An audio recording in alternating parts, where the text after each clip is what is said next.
Hey, look, I see lion. Yeah, I gotta. Yo, what it do? What it do? What it do? What's up, everybody? Happy Monday. Well, listen, some of us snowed in, you know what I'm saying? Some of us snowed in, some of us not. But I don't know, man. What's good on this Monday, man? It's the deep dive episode 17.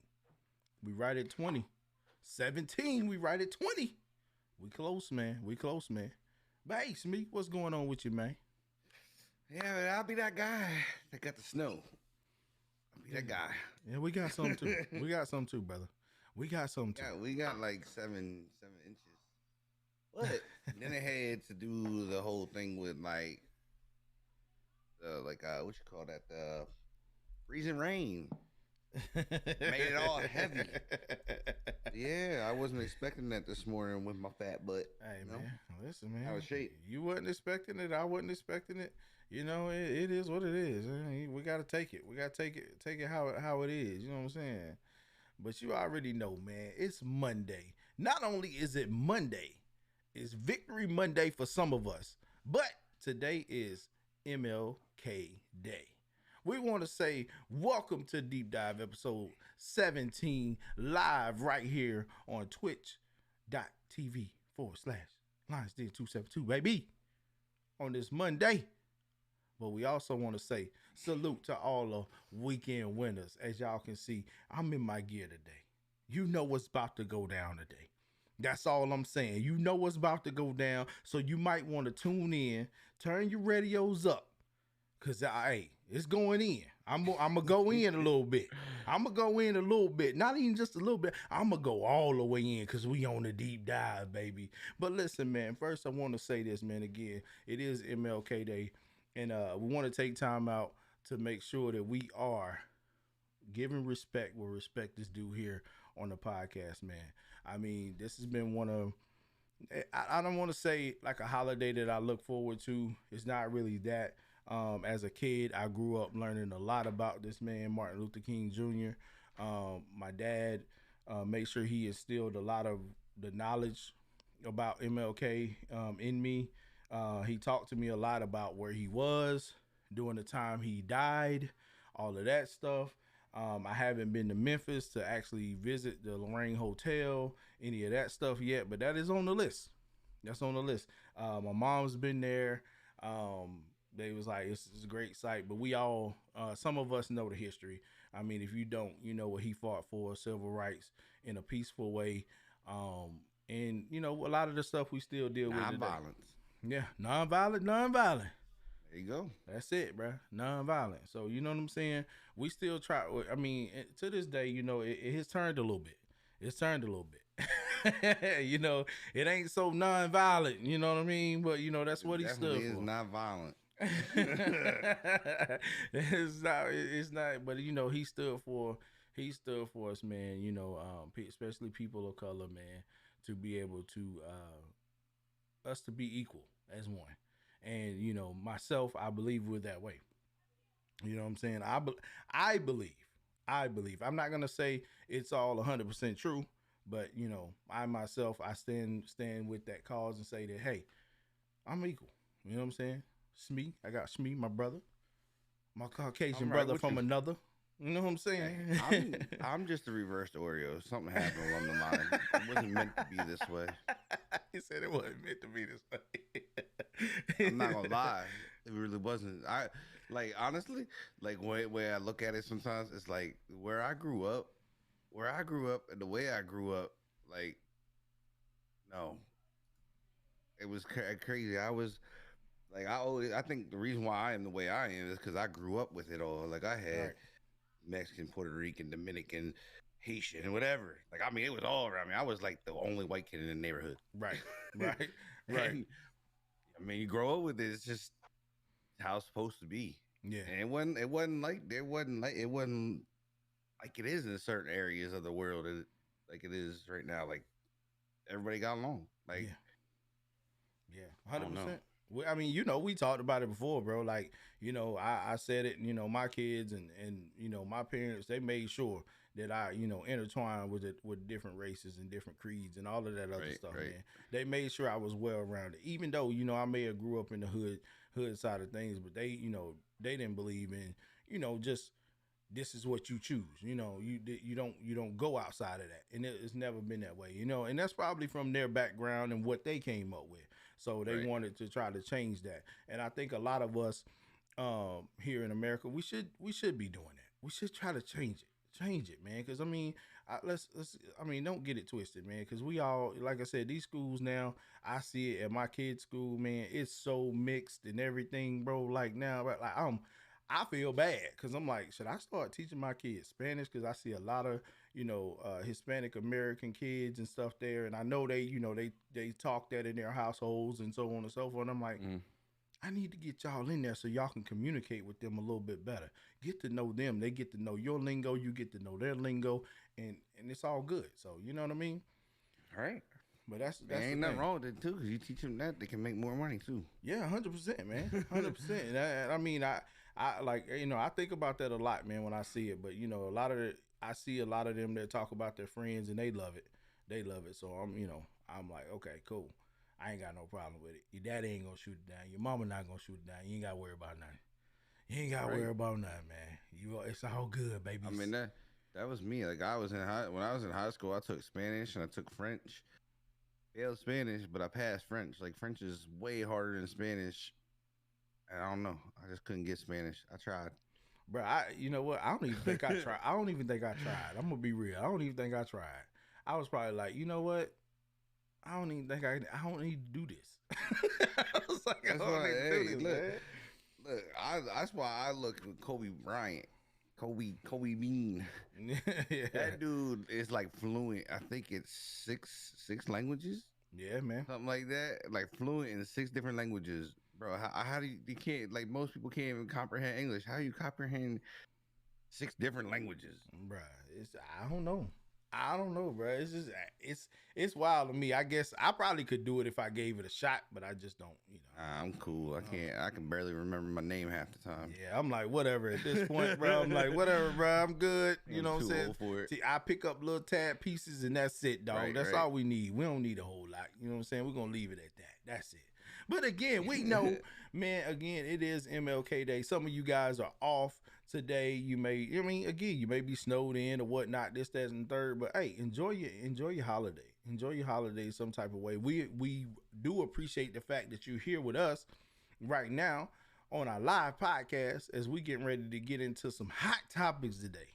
Listen, y'all, this weekend in sports, especially football. Yeah, especially football. It's gonna happen. Y'all get ready to be very surprised what y'all gonna hear. And I see right now, man, we already got the Tars in the chat, man. That's what I'm talking. You said Tar Hills. You know I got to give it to you, baby. You see it in the back. Welcome into the stream. Welcome into the stream. But again, Start man, with your Tar Heels. I got to watch a Georgetown game yesterday for What? the first time. What? Yeah. So with my cable provider, I didn't know that I had a package that allowed me to watch these things. So I started hitting the buttons and go onto the thing, and boom, Georgetown versus St. John's. Look at God, Georgetown's bad. They are bad. man. They are not Georgetown of old. Listen, I'm not gonna continue to let you. They give are it not to me. Georgetown of Listen, old. man. Listen, I can't let you do this, man. We gonna get into some college basketball. I'm gonna have to go get a new team. No, you're not. You're gonna believe in it. You're gonna believe in the Hoyas. You're gonna believe in the Hoyas. Don't worry about it. But I know one. I know one place that didn't believe in their team coming up, and we getting ready to get into it right now, man. As we move into this wild card weekend talk, baby, it's on and popping. Listen, the Bengals eliminate the Raiders. Let's go. Eliminate, meaning gone, finished, done, out of here. They should have just tied. Bye bye. Bye bye. I'm just saying, bro. They should have just tied. This right here makes me happy. You know why? Because I've been saying it. And it's not because y'all see the SF on the hat. No, it's not because y'all see that at all. But listen, It makes me happy because they went out and played against the LA Chargers. Instead of tying that game, instead of tying it, you wanted to be all arrogant. You wanted to keep passing the ball. You wanted to poke your chest out, say, we the Steelers. We deserve to be in the playoffs. Well, you met your match come Saturday. Yep, you sure did. I knew they would meet it. I knew they would meet it. And I said, don't you remember me? I said it was time for Jamar Chase to have big games. Was I right or was I wrong? What happened? Man, they did what I thought they were gonna do.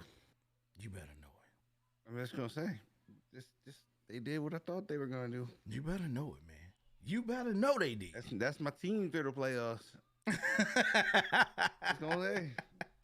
Listen, man, I'm trying to tell you what's real, man. The Raiders were not ready for what they were facing against.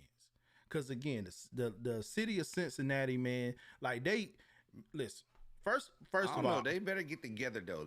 Let's talk about this though. Yeah, they did their thing, but they better stop playing that soft ass zone defense because that's gonna get them in trouble. Yeah, that's true. That's true.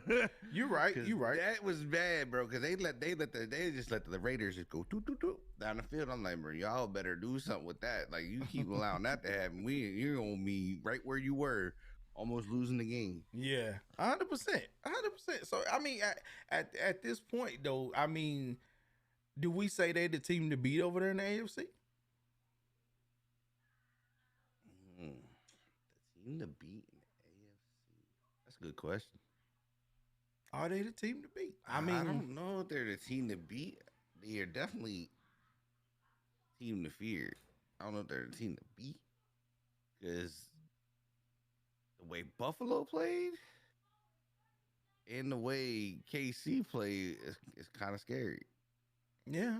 I mean, but I mean, let's be real though. KC, they went up against Pittsburgh, which we seen it the last matchup, man. They blew them out. So, and we gonna get into that. But that's Pittsburgh, man. And we kind of know they wanted to be there, but they didn't want to be there. You see what I'm saying? This is still Cincinnati's still my Cinderella team. I don't think they're the team to beat.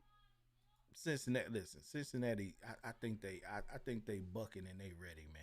I think they got their chest out, they bucking and they ready, man. Because listen, that performance, man, Joe Mixon, the way he was running that ball, you remember like early in the year, I was like, I wasn't sold on Joe Mixon. I wasn't sold on Mixon, but I'm like, bruh, this man, listen, he shut me up, bro. I'm like, yo, he be running the ball, man.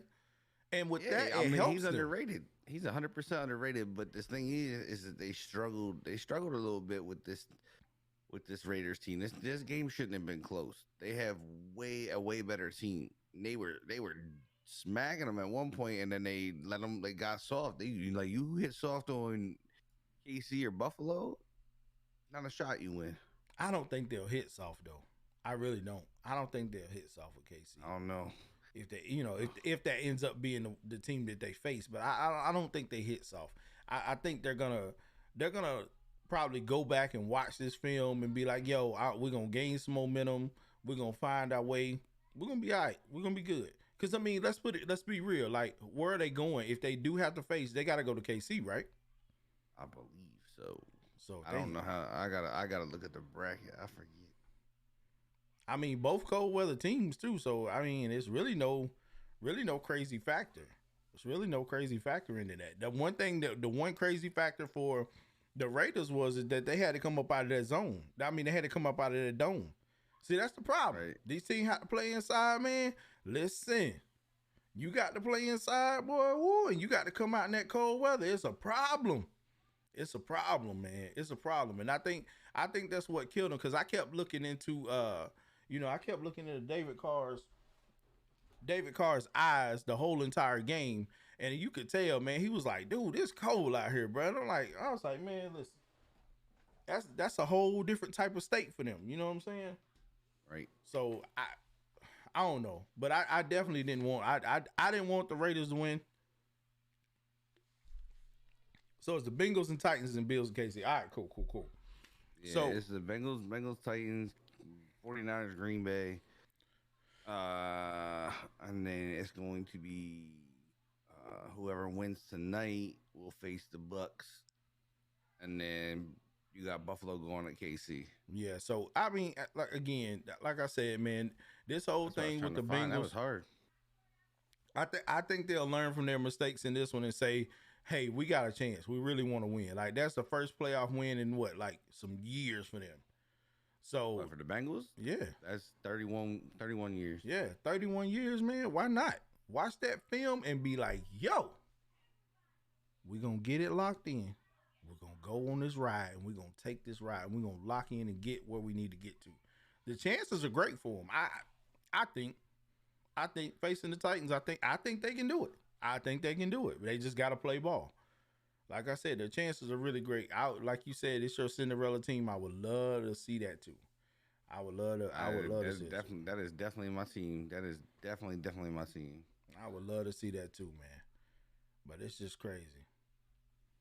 Don't think it's gonna be a high scoring game? Yeah, 100%. It's probably not gonna be a high scoring game. Like I think right now with the way that we started off with the weekend with playoffs, these high scoring games, I think we just done seen the end of them. We're not seeing the end of them. Like, cause I mean, if you're still seeing high scoring games in these next couple of games, it's gonna be just because a team they're just hitting. You know what I mean? It's just one of those games.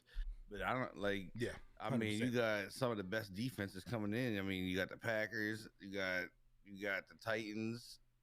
I mean, hopefully you guys get your guys back and they're not going for a long time. I mean, because you have Warner and Bosa both go down. Yeah. Which is that's a huge hit, and then scary as hell. The Bucks, they look just as powerful. And then we've seen the Bills. I don't know if we get the same Bills team, but I mean that defense and that offense shows up from that game.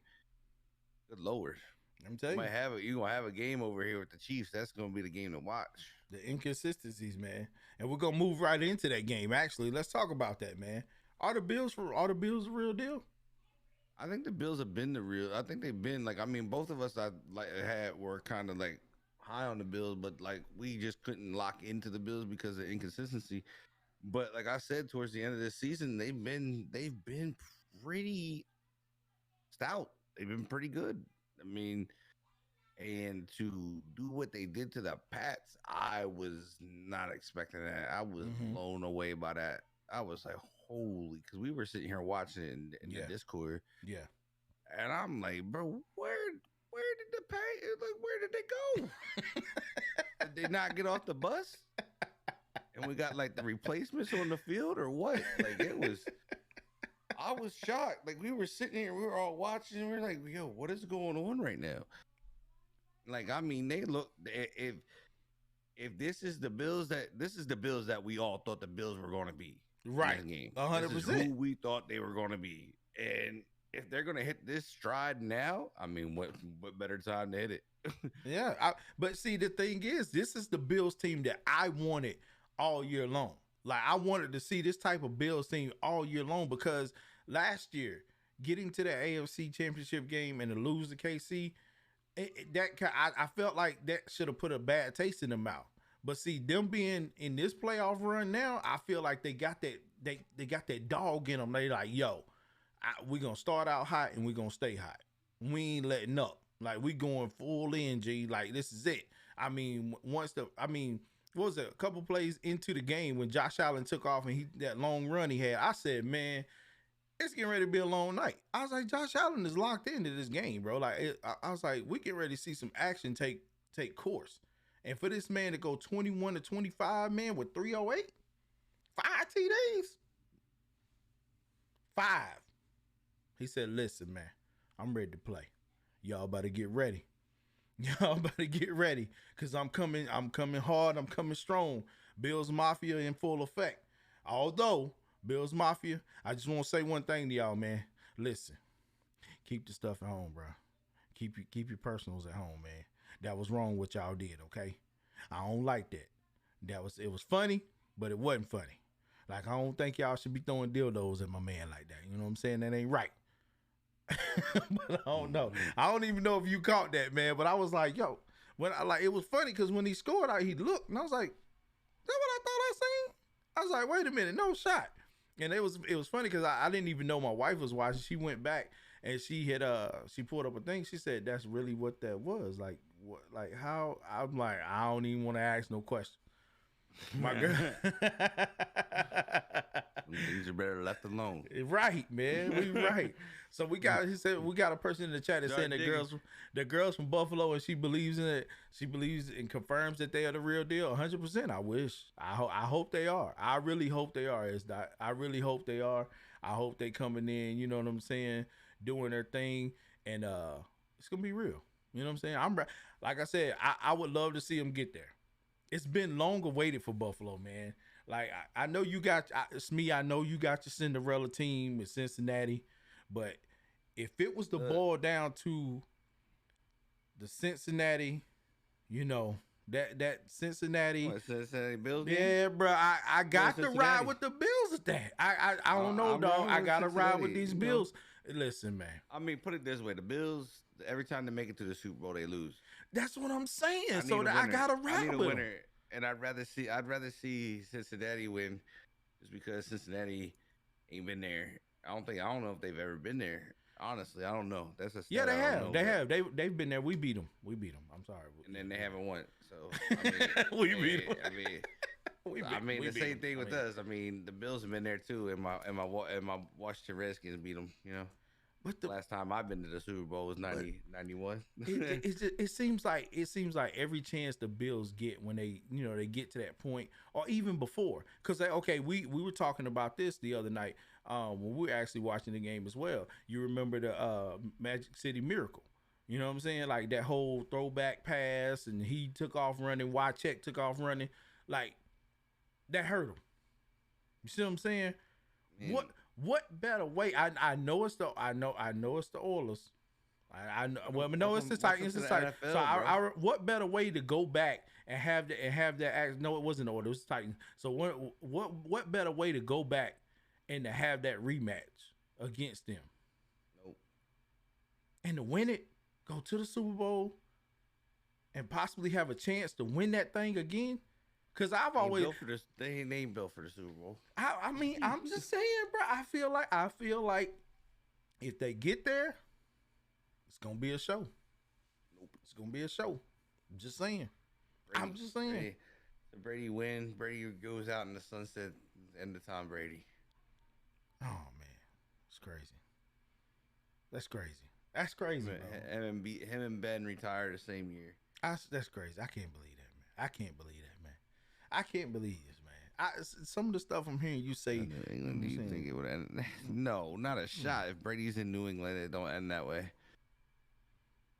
Not a shot. Nah, not at all. Not a shot. But let's talk about Mac Jones though. Let's talk about Mac Jones and the game that he had. 24-38. Okay. 2 INTs, 2 touchdowns, 232 yards. Do you think it was like shocking off of him, or do you think like it was just a bad game? Because honestly, we rode that train all year. Honestly, I think Mac played well for playing his first playoff game ever. It's probably had to do with a lot of light on him, and a lot of it's a big game. You know what I mean? First time ever, big game. I mean, probably I would say as a kid, him, any of us. I mean, it's like if we go from college, we come into college, we get to the biggest stage on earth. Comes to the NFL, and you're leading the team. I mean, right. I think nerves might have got him. I think he played a hell of a game. Yeah. I mean, I can't fault him. I think Buffalo was just better. Yeah. I mean, it clearly showed. But I mean, what I took from it, I was just like, it could be that he's just in shock and all. Like, I don't know what to expect. Like, this is too big of a stage. But I don't think it's too big of a stage for him. I mean, he still threw for 232 yards and 2 touchdowns. And I mean, if you watch that game, that dude made some passes. Yeah. I mean, he made 100%. some serious, big time quarterback plays. Like, he was the one he threw to Kendrick Bourne over the top in the back corner. Like, that was a serious catch. Like, I was like, okay, all Yeah. right, got you. Like he knew how much field he had, he put enough touch on it, and just put it right where only Kendrick could catch the ball. Yeah, and I mean Kendrick alone has been a surprise for me for New England as well. Coming from 49ers, man, coming from my Niners, like Kendrick was a possession receiver. They turned this man in pretty much into a number one receiver, number one, number two. So I Well, I mean, mean, I think it's just growth. I mean, like I said, like I always say, sometimes just teams don't know how to use certain players, and they have to go to that other team. They have to go to that right, other team, and then they find their little niche, right, and what flows for that receiver. right. And I mean, that comes down to coaching. That know what this guy's capable of and what he could be, what his potential of being is. Yeah, 100%, 100%. And I mean, Like, he even said that. So I was like, I didn't, I was tripping on it when he first said it. Like he was like, things in New England is different than things are in San Fran. And I was like, what do you mean? But then once I seen him play, I was like, okay, he's growing a little bit. But it kind of put a bad taste in my mouth as well, because I'm like, bro, we shouldn't be out here hanging receivers, letting receivers hang out to dry like that. But I'm gonna get around to some points I in a mean, little bit. Y'all will know. that's coaching though. That's coaching not wanting to invest his time. They all, this is what we thought he was, but he's not that. Well, then put him somewhere and see if he's something else. You know what I mean? I think they gave up on him too quick. And I mean, Belichick does that with receivers. I mean, we've seen it time after time. He can go out there and get these guys that, not saying Kendrick was no namer, but Kendrick was definitely probably on his way out, I Yeah. would think, Yeah, type of deal. And he goes over with Belichick. He fits that scheme, and he just turned it around. I mean, he fit what they wanted to do, and they found out that he can do more than just be in possession. And I mean, that's coming along with like you're going. I think next year you're really going to see a lot of growth between Mac Jones and them. They're gonna, and we know Belichick's gonna go out there and get a couple pieces and fix some things up. They're gonna be powerful. They're gonna be a team. It's just like the Bengals. If the Bengals fall out here, they're only a player or two, maybe three away from being super solid, because they got to get the right tackle spot fixed. yeah, They're 100%, gonna be in trouble. 100%, 100%. They do, bro. But like, I mean, at the end of the day, like I said, I mean, and to the point in the chat, he did go against the number one defense. Yeah, so I mean, you can't put that past him. He But played good. yeah, he did play good for that. You know what I'm saying? For a rookie, the rookie to play as well as he did this year, and when everything was pushed against him, pretty much back against the wall, everybody doubted him. Yeah, because I really don't believe like a lot of people wanted them. I don't think a lot of people wanted the New England to be there in the first place. You know what I'm saying? So after they were like what was it, like 5 in a row or something like that? Yeah, but they here. Like they're always there in the playoffs. I mean, like it's just something we got to deal with. Yeah, 100%, but 100%, man. But like, listen, man, this next game we discussing right now, man. Listen, I all I want to say, man. Listen, my condolences go out to the Eagles fans, man. I don't, guys. Listen, I know yours don't. I mean, we enjoy see the that hair. couch, We see baby. the hat Enjoy you wearing. that couch. We see with the hat me. you wearing right now, man. You want everybody over there, man. You want everybody over there with you, man. It's okay. I get it. But because I was watching this. I was watching this with some Steeler fans. I mean, not with Steeler fans, with some Eagle fans. I really was. How'd you do that? Listen, man, I gotta support the homies. It's the homies, bro. I had to go in there and support the homies. Plus, my brother-in-law, he's a big Eagle fan too, so I kind of keep up with it. I kind of keep up with him. But my condolences go out to him, because I don't even think they wanted to play the game. I don't even think they wanted to play the game. Like, and when I say didn't want to play the game, it was from the kickoff. I was like, are y'all okay, first you had time to prep for this game, right? Did you prep for the game? Like, what? I don't understand anything about it. I've been saying all year long, and I don't know, and you got to work with what you got. You ain't got everything. You just don't have a lot. You don't. We know you want a quarterback. We know a lot of people talking about you need a quarterback. But at this point, you got to work with what you got. You got into the playoffs because your division is one of the worst in the NFL. You got in there. And when you get the quarterback like you have that cannot throw, like you guys said, he got to run. They make room for him because they know he ain't going to throw it. Run. Run the ball. I mean, I seen what Gainwell one time. All this other stuff, I like, come on, bro. Like, that ain't it. It's just not it. Like I said, I don't know what Philly has to do. I don't. Just had absolutely scored no points the whole entire game and wait till the fourth quarter.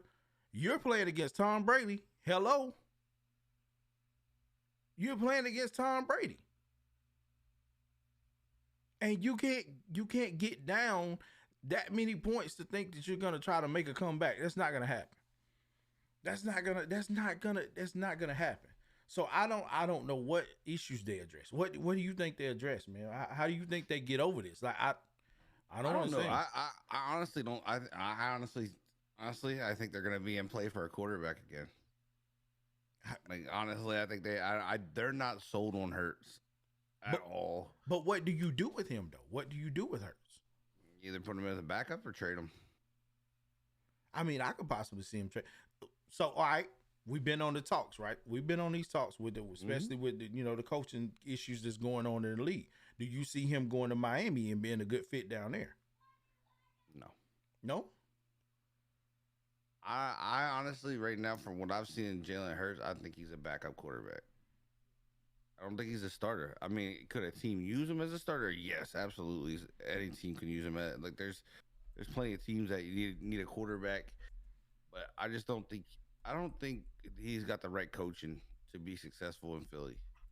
Plus, I mean, they're not sold on him. It's kind of like the Tua situation in Miami. They're not high on him, and they don't feel comfortable with them or whatever. You know what I mean? He had the same thing going with him. They wanted to get rid of him. They wanted to trade him or whatever. And then they had, and it's just that effect. I mean, it's hard to play for a team when people are against you. Like the odds are against you. Every move, so they want to replace you. They want to take you out of the game. They want to put somebody else in the game. So to me, I know Philly for a fact is going to be in line for a quarterback. Going to be 100%. They got the receivers. I honestly think they got receivers out there. I think they might have to fix their backfield a little bit because those guys can't stay healthy. Mm-hmm. And then their defense. There's some boys on that defense we know are getting super old. I mean, Fletcher Cox ain't getting younger. Right. I mean, it might be time to start thinking about moving him, freeing up some cap space. And they're gonna have to. There's gonna be some movement over there. I mean, they got 3 picks in the first 19. First 19. So, I mean that's saying a lot of itself. I mean, the Giants have 2 in the first top 10, I believe. So I mean, they're gonna be able to get somebody. I mean, it's just one of those things. It's where he goes. I mean. We all know the Jets aren't sold on a quarterback over there. The Jets aren't sold on quarterbacks. Miami's not sold on quarterbacks. Washington needs a quarterback. Not that I want Hurts, because I want a quarterback that got an arm. I need somebody that can throw down the field and hit Terry. You still in the running for Russ, right? I think they're gonna. I mean, he has officially came out and said that he wants to look at his options. Okay. So Russ is officially coming out and saying it. Who knows what's up with Deshaun Watson? I'm sure if Washington could get their hands in on that and go for him and know he could play, I 100% think they would go for him and let him. They want to. I know they want a big arm. They want a good player and a big arm. Okay. They got to get Terry. They want to hit Terry. You know what I mean? But see, when it comes to Philly though, like even with this situation here, like you said, Hurts is a backup quarterback. You got all these guys out here, that like Deshaun. I can see Deshaun being there. Nah, I don't think Philly would put in for that. I think I think if anything, it could be a Russell Wilson deal. Philly. You know what? And that actually would be perfect. But there's still issues to address here in Philly as well. Because again, their receiver play is just horrific. Like What is that? Their quarterback not getting them, not I being able to don't get them open, or what? listen, man. I don't know. Rager, it, he's he's not what they thought he was gonna be, bro. I don't know, and it's crazy to me. It's a couple of times like you can just see them guys giving up on their routes. It's like they just look defeated. Like we know we not gonna get the ball or whatever. And I'm like, okay, is this on I Jalen mean, or is this on it y'all? might be on Jalen. Jalen misses them a lot while they're wide open. You know what I mean? They run good routes and then the ball sailing on them. Like as a receiver, that's frustrating. If But you're running your route and you're getting open and the ball still ain't getting to you, that's frustrating. but he does eye down. He does eye down Devontae Smith a lot too. I Well, do. that's his I boy. see I that. mean, that's his thing. Like, so Yeah. that's the problem. He's got to learn to check down. That's it. He's not ready to start. He's a backup quarterback. Man, that's tough. It's tough and it's bad for him because of all the stuff that he fought back to even try to get to the league, and now it seems like he's going in reverse, dealing I with just the don't stuff think he. I again. don't think he has the right coaching. And I honestly, it comes. A lot of these guys get. Sometimes they don't have the right quarterback coaches around them to get them prepared the correct way. I mean, they got coaches, but that doesn't mean they're good. You know what I mean? Yeah. And that's the thing is like if you if you got a guy, it's the same thing with Dwayne Haskins. Mm-hmm. He's on our team. The kid has potential. He has potential to be a starter, can do things, Mm-hmm. but he didn't have the right coach. Mm-hmm. It's one of those things they got to find that coach. Everybody has a coach, you know what I mean? But there's always that one coach that really can get into somebody and really figure out what's going on and help that person. And that's what I think he's missing. I think he needs it. Sometimes you gotta be that coach and be like, look, bro, you're not as good as you think you are. We need to work on these things. Yeah. 100%. And I don't think that person's in Philly. Mm. They're on I want to win now type of deal. You know what I mean? Those Mm-hmm. coaches over there, they want to win now. They're not in that phase. Well, we're gonna have to coach him and teach him and help him get better. No, they want a quarterback that can get in there and just go. Right. Right. Right. Right.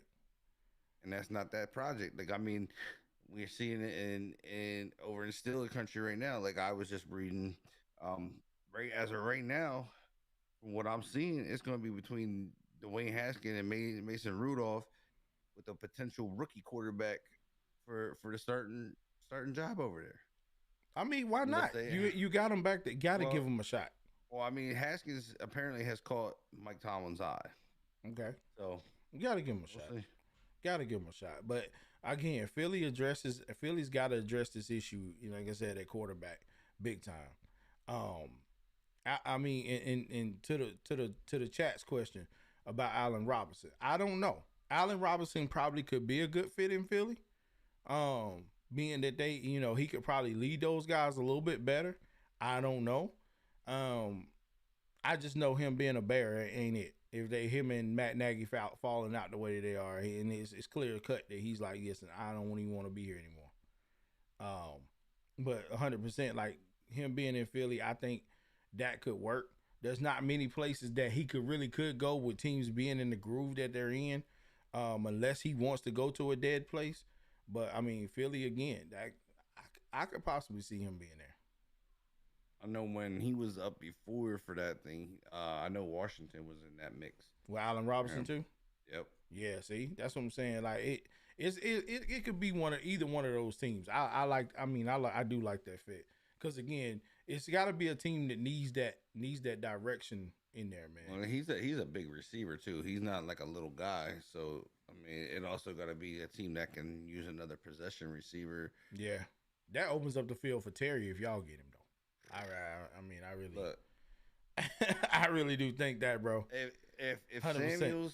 Samuel stays healthy, Terry's open. But Samuels can't stay on it. So I mean, yeah, if he wants to end his career, Yeah, I to mean, the then Jets. then you go to the Oh Jets. my God, not the Jets, man. I mean, look at Jamison Crowder. Jamison Crowder looks like a complete stud with Washington. Goes to the Jets, and you don't even hear about him no more. But it's crazy though.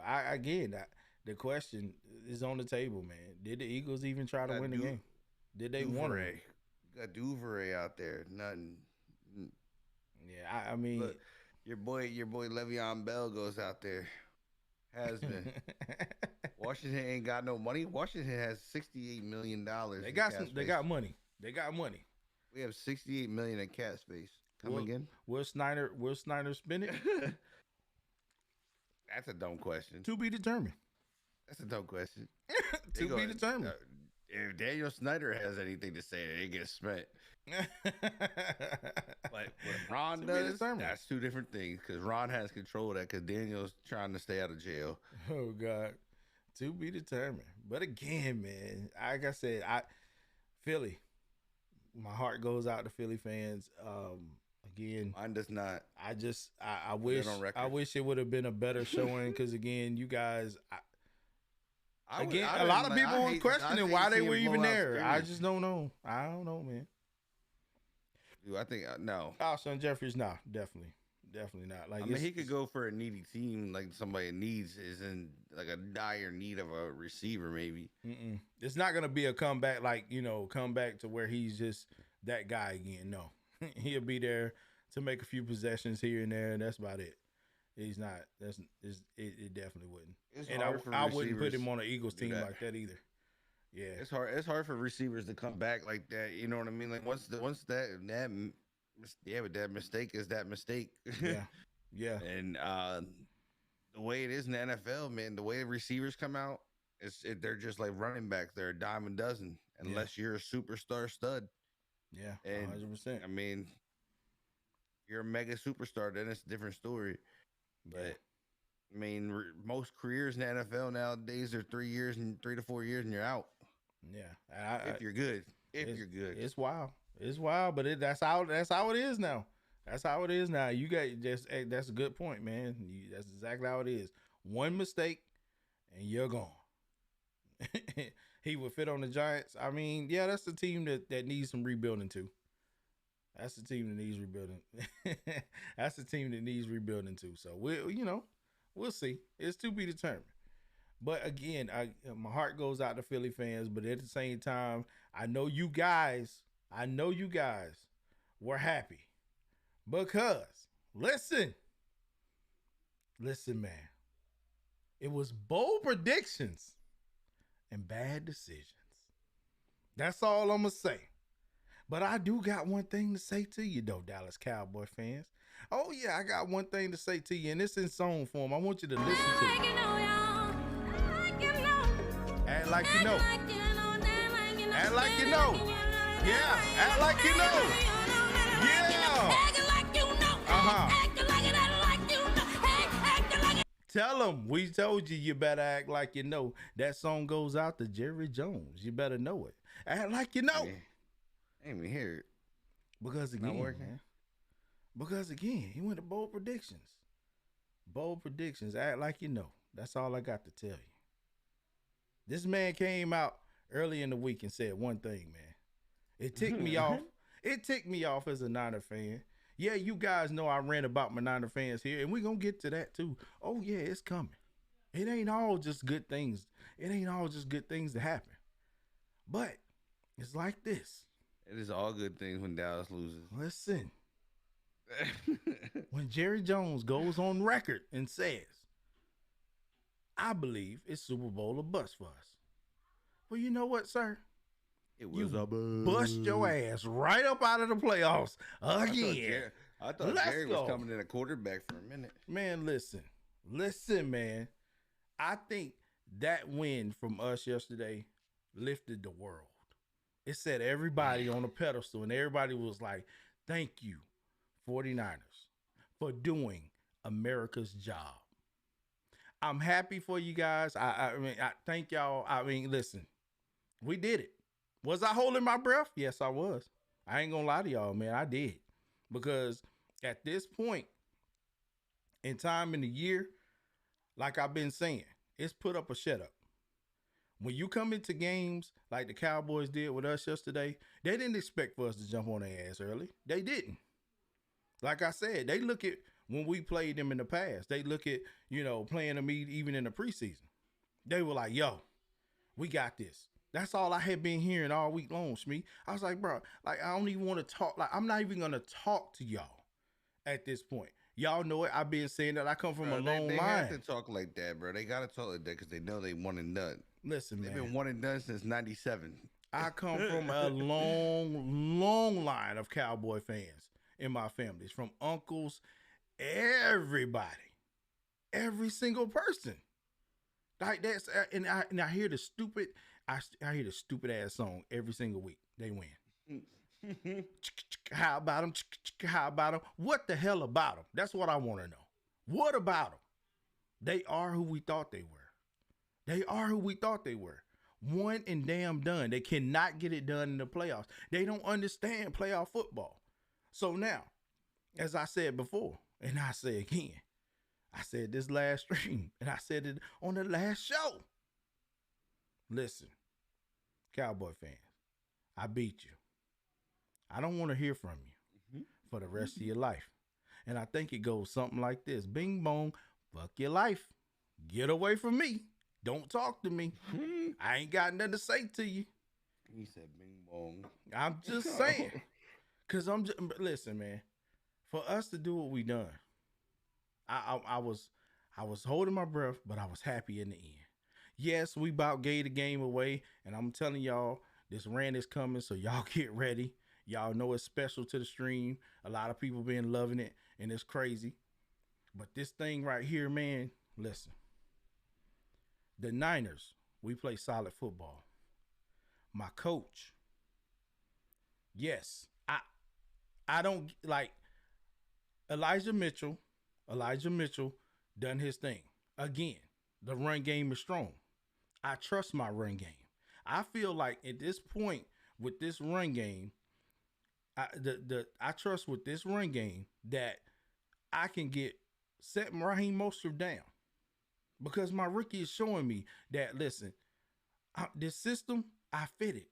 If Raheem Mostert cannot stay healthy, let's just, let's shop him, get something different. I'll take a receiver or something from him.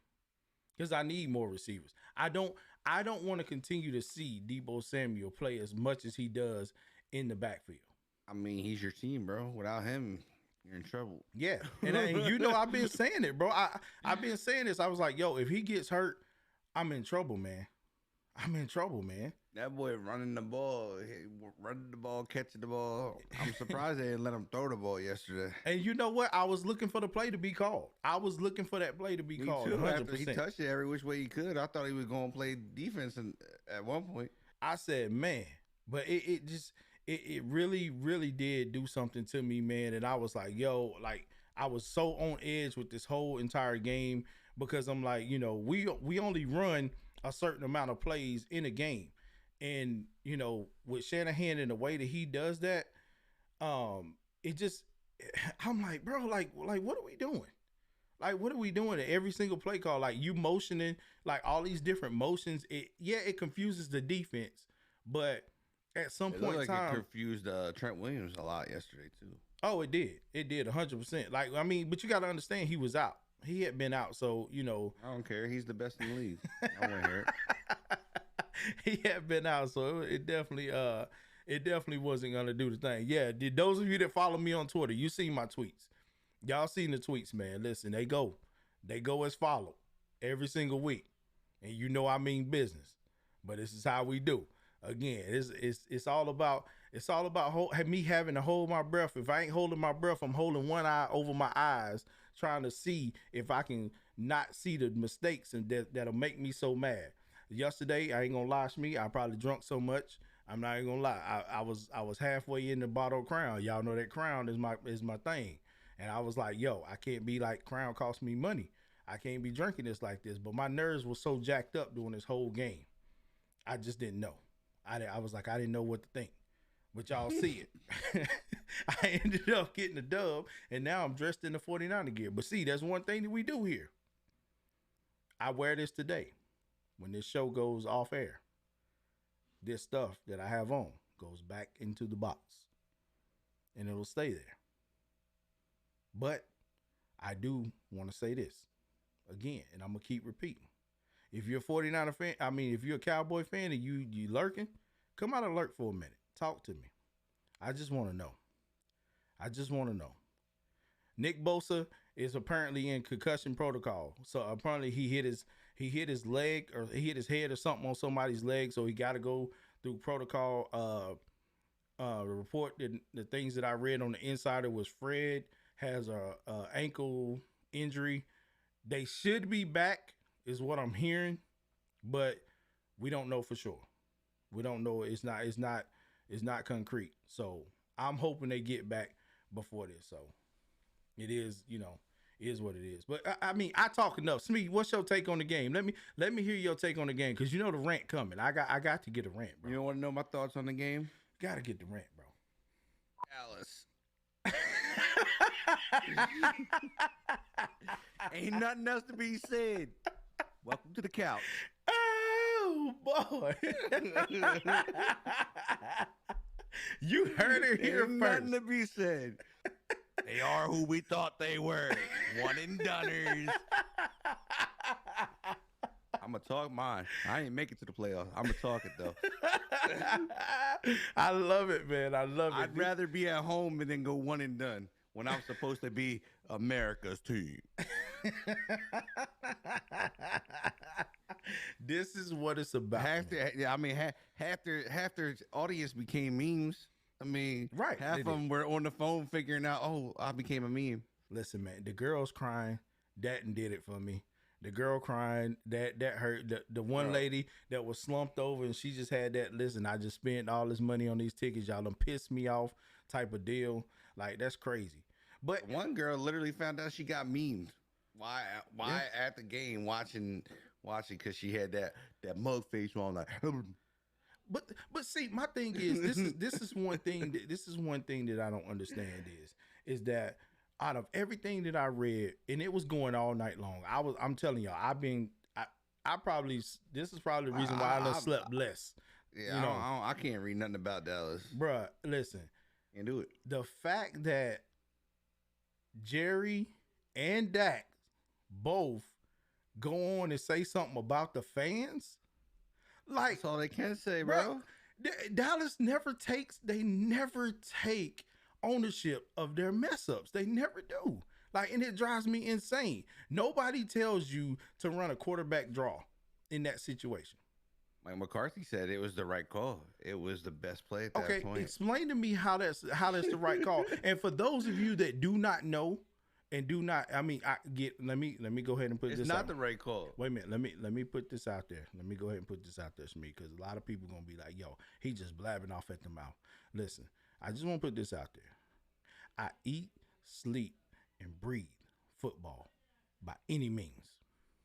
And when I say I do, I read literature knowing that I know football, and I still digest it into my system because I want it to stay there. Football is a love for me, a passion.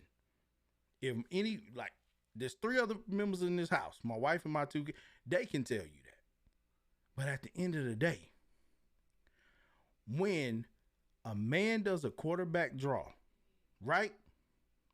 Because I heard this all night long. Oh, we got cheated. Oh, this ref shouldn't have been back there. He ran a quarterback draw. He got up off the ground. They put the ball down. You cannot set your own ball. The ref must set the ball for you. Clock hit 0, game over. Time expired. It's over. That's why. There's no cheating in that. Know more about the sport, guys. So I'm telling you, that makes a lot of the fans, and Cowboy fans especially, it made you look crazy. It's the same thing in NBA. Ball goes out of bounds. The ref got to touch the ball before you can get the ball and put it back in play. Right. See what I'm saying? And to your point in the chat, don't even play football. You like, why they running the ball? 100%. You pass the ball to get down the field, right? You get out of bounds, you stop the clock. Why are you running it? Field goal didn't win you the game right there. From what I understand, they were just trying to get in Hail Mary area. But still, it just doesn't I make mean, sense. I mean, that's Mike McCarthy's plan. That's what he does. He did it he did it when he was in Green Bay. That's why they got rid of him. And that was the other question that was the next question that I was coming to. You think Mike McCarthy is that same guy that he was in Green Bay? Apparently, no, he's not, because he doesn't have Aaron Rodgers. See, Aaron Rodgers made him able to do what he did. It's simple. Like that's the honest truth. If it wasn't for Aaron Rodgers, Mike McCarthy probably still he wouldn't have a job. I don't think he'd had that call. Like, I hate Mike McCarthy's offense to this day. I hated it when it was in Green Bay because he had, man, I mean, back then I think he had Ahmad Green. He had all those guys. I think he was there for Ahmad Green. I'm not positive. I could be wrong. But he's always had good running backs around him and never uses them. Yeah. Ever. This is not college. Take that freaking offense, shove it up your ass, and take it to college where 100%. It would work. 100%. 100%. I feel you on that one. Like, I don't think he's a good coach. I've never liked him. It's very likely that we could see him probably get fired too, because the way as mad as Jerry get fired, and I think it's going to be Kellen Moore is going to be their new head coach. As mad as Jerry Jones is right now, man, I think he may get fired. Well, bro. I already read it. I read it somewhere already that they said that it was going to be, if he didn't do well in the playoffs, he was going to be fired, and then Kellen Moore was going to be their new head coach. Crazy. So we'll see if that's what happens. But crazy. That's something I just read. But I want to catch this. I want to catch this question coming from the chat here, man. So what do you think was the worst call to see Seattle throwing it on the goal line or a quarterback draw? To me, Seattle throwing it because 100%. Your boy Beast Mode just ran all over them. Ran that you don't give the ball right back to that man. Oh no, bro, you gotta hand that ball back. Let that man finish what he started. Right. Because they wouldn't have stopped him. Right. Don't get me wrong. I mean, this quarterback draw situation comes in a hot, close second. I mean, right on the tail.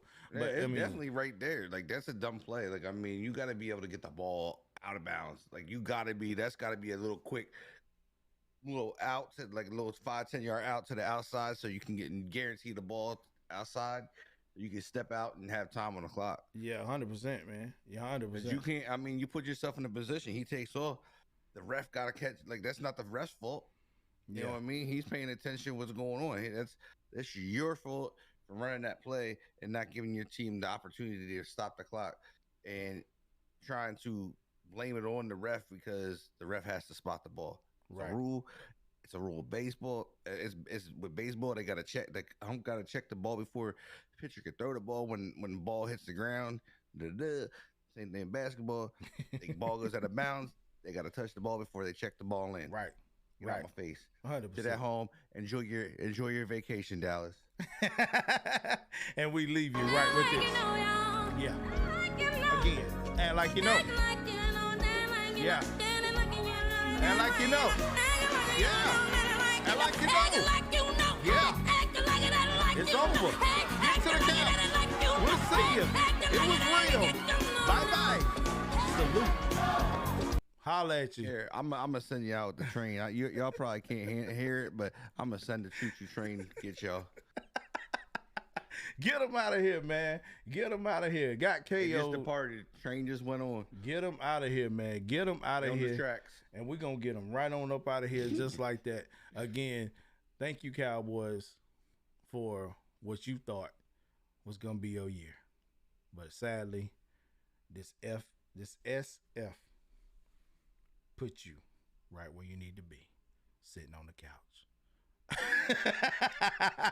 Sitting on the couch. But now, man, again, we talked enough about the Cowboys. But y'all know what time it is here in the show, man.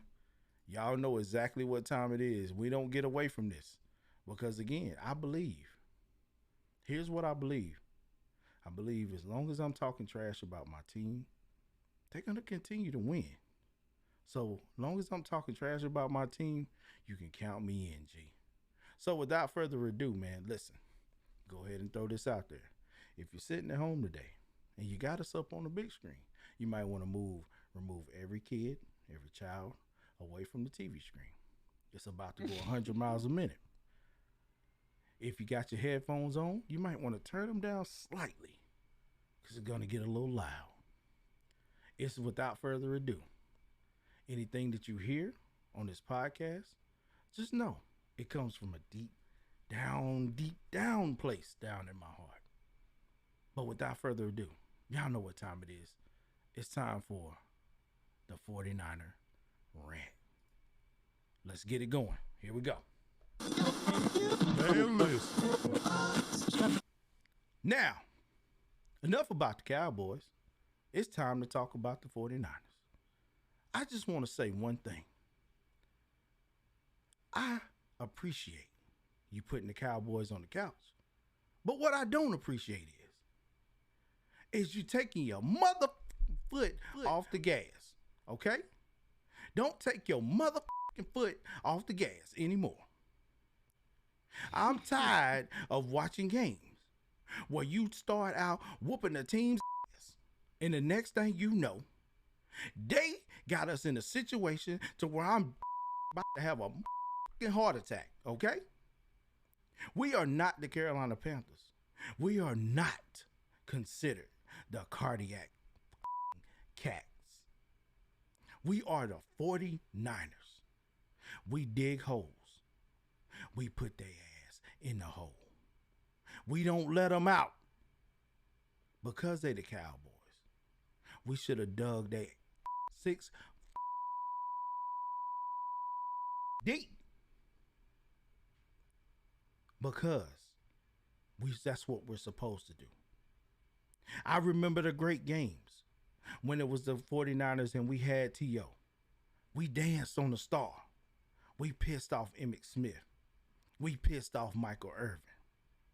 So we capable, and we knew we were capable of beating these boys. They had us as a team that they thought they were just going to run over and make it to the next round of the playoffs. And that's not it. But one thing we got to stop doing is letting Jimmy G throw the football all high in the air, missing wide receivers wide open. That was a point when Brandon Ayuk wide open. Why do you throw the mother football high in the air to where the man can't catch it? I've been saying this all year long. Hit the man in the route. We get 6 points. And for you, Kyle Shanahan, yeah, I'm talking to you. Hey, man, you got a play sheet in front of you. You ain't calling up but probably about 4, 5, 10 plays off that mother. You understand? But if it ain't broke, don't fix it, man. Run the plays that get you yards. Don't run the plays that get you negative yards. Teach my quarterback that when you're getting chased out of the pocket, to throw the ball away. That's all I want you to do. Don't give me a heart attack. Now, we're going to Green Bay. Yes, we are. We're facing Aaron Rodgers and the Green Bay Packers. Do I feel confident that you guys can win? No, I don't. I don't. Because of situations like this. But we have been a team that have walked into Lambeau at this time of the year and won. So, go do your job, San Fran. Go do your motherfucking job, man. Get it done, and you ain't got a problem with me. You understand? Because if you don't get it done, I'm on a red eye. Yes, I'm on a red eye to Santa Clara. And I think I got a few people that want to come with me. And it's going to be a mother problem. You understand? And we out this piece. All right. Just had to get that off my chest. Because listen, even though we beat the Cowboys, it ain't always good. I shouldn't have to suffer, Smee. I shouldn't have to suffer. And I was holding my breath. You still in the playoffs, bro. Yeah, I'm there. But I ain't there like I want to be. I want to be confident. Like I said to someone yesterday, they say, "Man, why do you do what you do?" I said, "It's because you don't understand. I watch these games every single week. I watch these games and I'm in disgust. I try to get to the point to where I'm like hype about it. But see, there was a point in the Super Bowl 2 years ago that humbled my spirit. I sat there. I knew we had it in the bag. I said, this is the best team we got. We going ready to play Kansas City. We whooping Kansas City's ass. Tearing them up. Man, running the ball, going at them 100 miles per hour. Before I knew it, I'm about 10 beers in, and I'm cussing everybody out in the room. It's because we stopped doing what we were doing, bro. And this is where the rant comes in perfect. Just be a team that puts your foot on the gas and stay on the gas. And I'm pretty sure it's a lot of others that can say that for their team as well. You can't take, I mean, there's probably been times in Washington football games where you've seen it. But I used to do that all the time. See what I'm saying? It's crazy. It's just crazy to me, man. I've never understood it. Period. Like at football, like people like they get up so high and then they go into the soft mode, soft defense. I'm like, why? Just put your foot on their throat and keep going. Yeah. Like, yeah, you don't have to score, but keep the ball out their hands. Like, Football you know is a gladiator sport, man. It's a gladiator sport, man. You got to go out there. Not now. How much can I get paid for it? Yeah, that's true. But I mean, you got to go out there and you got to attack and stay attacking, man. I don't care if you run up to score 30 to freaking nothing in the first quarter, man. Don't let up. Sportsmanship, okay, cool. That's fine. We good sports. We ain't starting no fight on the field. But if we can score, I'm gonna score. You know what I'm saying? That's how it goes. So man, again, that we gonna keep ranting. Because if me talking trash about my team equals wins, then count me in, G. Cause I'm all in, baby. And again, we go to Green Bay. And I said it, those that were in the chat with me last night while we were watching the game, we headed to Green Bay. We win this game in Green Bay, my heart will be pleased. My heart. If you win this game in Green Bay, you guys go to the Super Bowl. My heart, as a 49er fan, will be pleased. I have shut up 90% of my family yesterday. Sunday, if we beat Green Bay, I will shut up the other 10%. And nobody can ever say 49ers suck. Let's get it. Let's get it. But we moving on, man. We gotta move on to, you know what? This game here that ended up being our what was Sunday night matchup. Yeah, Sunday night matchup. I almost forgot the day. Steelers and KC. Steelers ended up not being any match for KC. What do you got to say, man? It was your pick. I'm just saying. They got smacked. There ain't much to say. I'm just saying. I mean, it's apparent. It's time. It's time for Ben to go. Time for them boys to get into that rebuild mode. They're not the Steelers of old. And it's pretty simple. I mean, ain't much to it. I went on a limb in hopes, but that wasn't the story that was meant to be written. I still am shocked as to how you picked the Steelers to win this game. Because I hate seeing the same teams win all the time in the playoffs. That annoys me. But it's just like seeing the Yankees win every day. I don't like it. Listen, man. Listen, we ain't going to talk about my Yankees, okay? We ain't going to talk about my Yankees. We spend money just like everybody else. Remember that. I know. Well, not everybody else. Orioles don't spend money. Let's get it right. That's y'all fault. Stop trying to stack paper, man. What you stacking paper for, man? Get out of here with that. But again, Steelers, I don't even know what to say. You gave me hope in the first quarter. They look good. I was watching the game. I don't know where that team went. Mike Tomlin, when he came out, he said, I was watching. He said, "Don't blink" or something like that. Don't blink. And I'm like, okay, what is he saying? He's like, we going 100 miles a minute. I'm like, okay, cool. We finna see Steelers get after it. And I'm thinking to myself, like, I always go by this factor as to it's hard to beat a team twice. It's hard to beat a team twice. You heard me say that even, in the national championship with football. It's hard to beat a team twice. And I thought for sure that, your pick was going to be correct. Like, you was just going to be like, okay, the Steelers coming out here and they going to go crazy. You know what I'm saying? I'm like, they got Juju back. Like, Juju was out there. I'm like, okay, Juju going to get it in. Like, come on, man. He ain't played in a minute. It's time. Mr. TikTok back on the shelf, baby. Let's get it. And then they go up, they score, and I'm like, oh, wait, maybe. And they scored with ease, too. That's the thing. Like, it was a pretty quick score. I'm that's like, what didn't I'm make like, sense. TJ out there like, oh, I'm like, ooh. I'm like, okay. Like, this what we getting?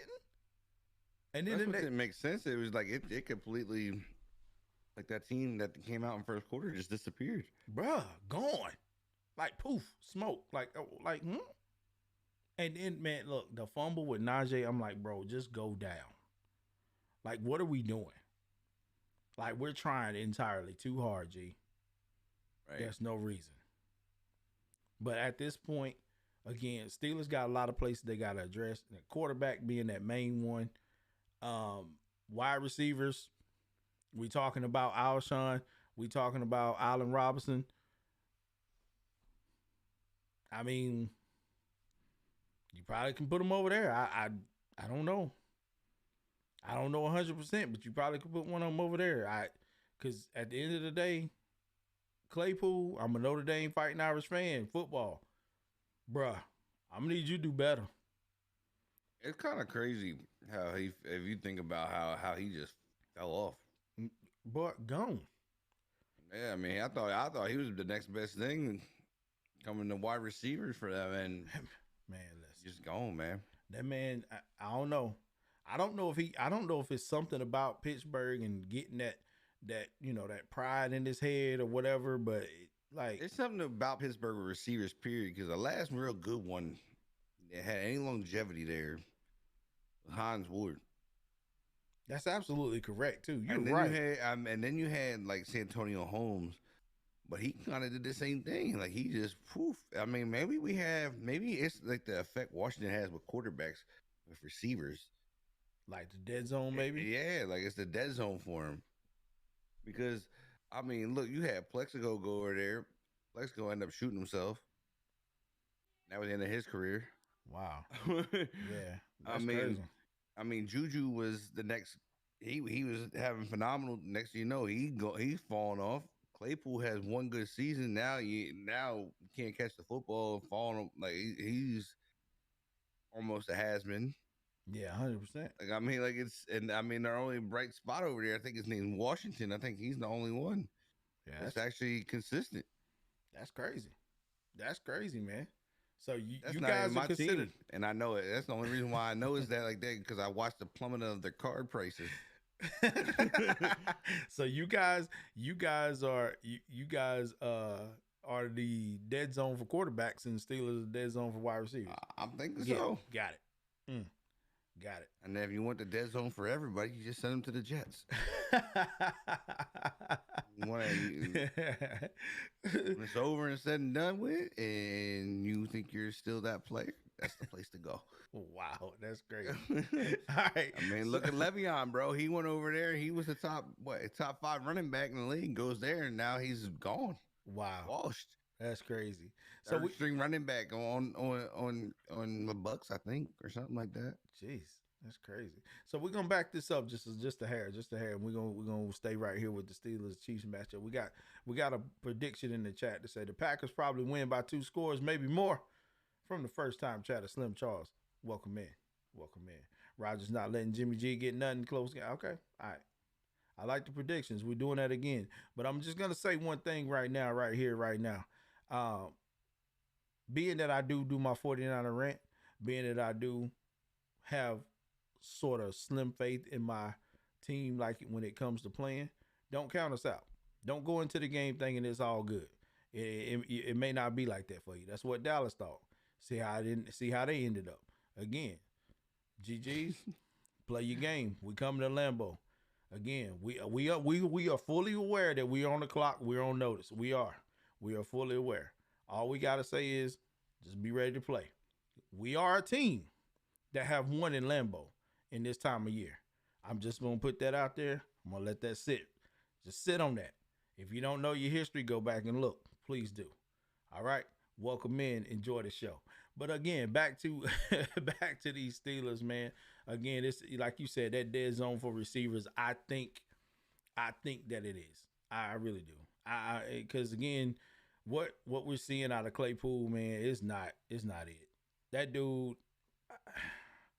I thought maybe even after that, like you said, that year, I said, well, here's the thing. I had all types of his cards, bro. I had all his rookie cards and everything. And I was like, bro, this dude just. I just thought that it went 100 miles a minute for like it gave him that big head status, like, yo, I'm the man, and then you come to find out you really not, and this is hurting you. Like, I mean, I really don't think it's that. It's that he's not capable of being a man. I think it's just it was a bad season. I think some had to do with plays that got called. Some had to do with Ben. mm-hmm. And I mean, he didn't play that great. He dropped a lot of balls. He made some bonehead plays. Like his mind lapsed at times.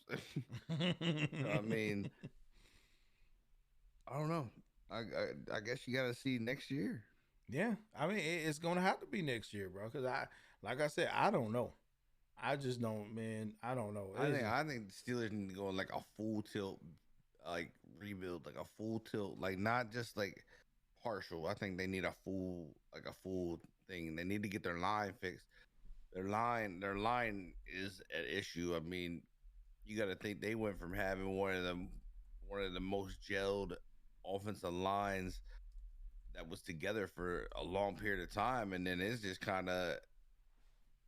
I mean, I think you had people either get traded or some. I think might have retired because you had Pouncey, you had a bunch of other guys up there that played together for a while, and now it's just they were plugging people in, and it wasn't the same as what they were used to. Right. And that's what I'm saying. Like that's kind of crazy, man. That's kind of crazy that it's just I don't know. I don't know, man. That full rebuild, I'm with that because again, the whole deal, the whole deal with Najee, I think, like I said, he'll come out of that shell once. Now that he's been through a season, get him into the off season real good and get him trained up. I think he'll come out of that. If he doesn't, then we got a big problem. We got a huge problem. But yeah, that full tilt definitely just the rosters. Definitely just the roster. Mike Tomlin, I don't think Mike Tomlin's the problem. It's the players on the field not executing. See, I don't think Najee had a bad season. He didn't. I mean, he didn't. Man. He didn't for a rookie. His offensive line, that offensive line was worse than what we think it was.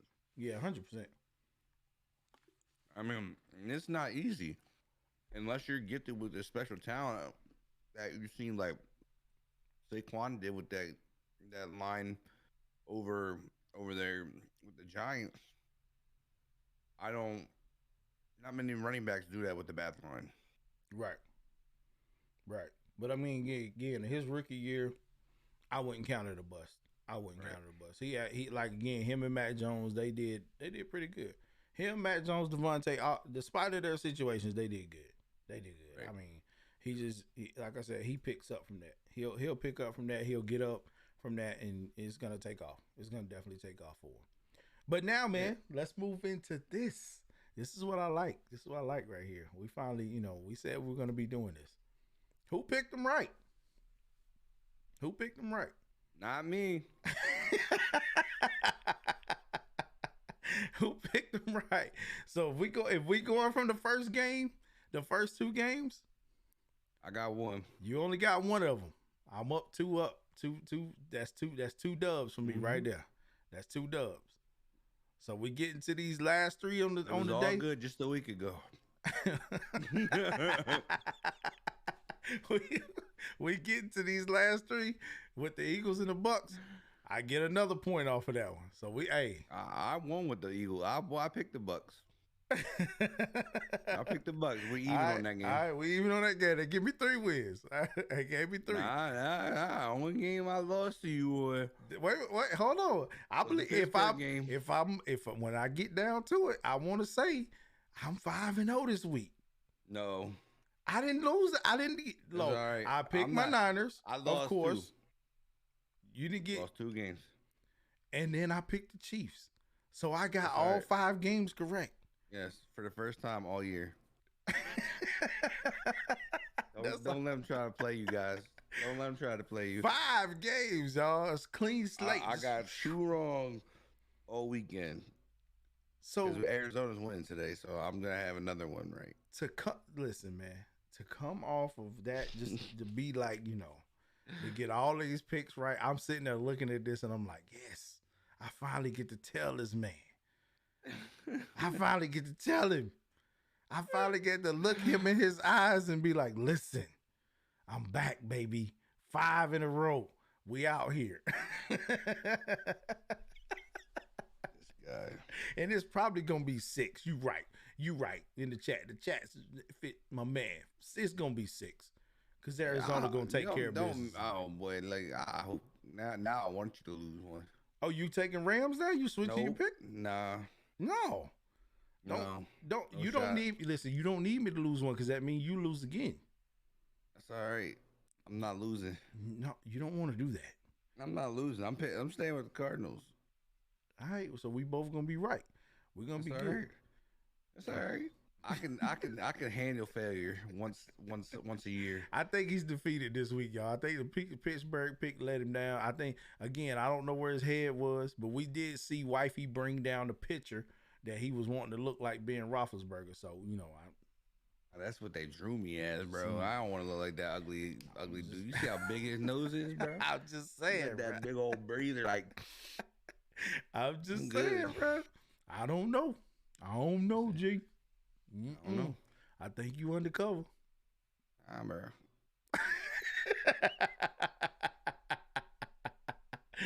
Good, bro. Well, listen, man. Since we got all the Sunday action out of the way, we still got one playoff game left tonight, man. And it's an NFC West playoff showdown. We got the Cards going into LA to take on the Rams, man. You already know what we both say, who we picking for this game. But let's talk about this game for a minute. Who really do we really think this game is gonna go Arizona's way by a landslide, or it'll be a tight game? What you think? I think Arizona puts them down. Think Arizona put them down? Yeah. Yes, I do. I mean, I don't know, man. It's literally a first time for both, right? Because you got Stafford, his first playoff game, right? I believe. Yeah, it has to be his first playoff game. And this is Kyler Murray's first, right? Too, right? Yeah. So it's the first.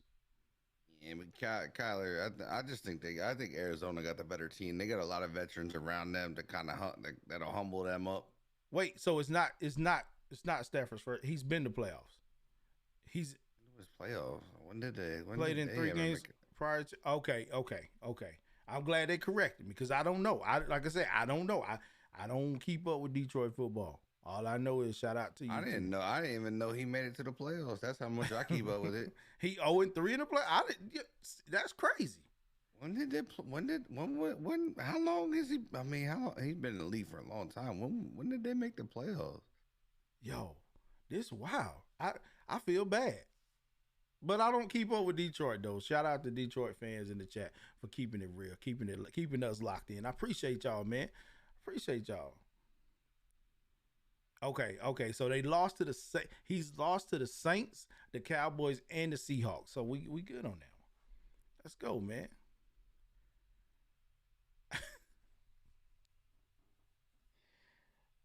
I mean, I wish I could pay you back that $300, man. But hey, don't bet against the boys. Don't bet against the boys, okay? But again, this is gonna be fun though. I mean, with a team like this, I think that it's gonna be crazy. It's gonna be a crazy game. Um, to be honest, if we get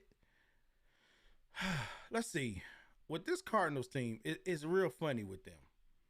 They got the potential to blow the Rams out, right? But if you get the Rams defense firing on all cylinders, I think this is a close game.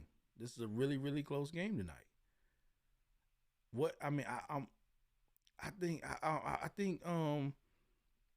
I want to say Von Miller plays a game of his life tonight.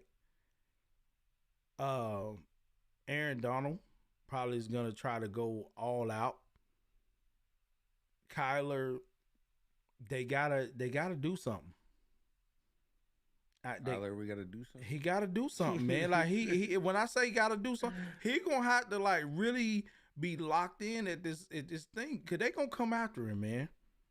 Right. They gonna come. Listen, they gonna come after him, man. Especially if they know that he's that type of quarterback that when he's, I don't want to say he's run first because he's not, but if you get out, you can pressure him to move out of the pocket.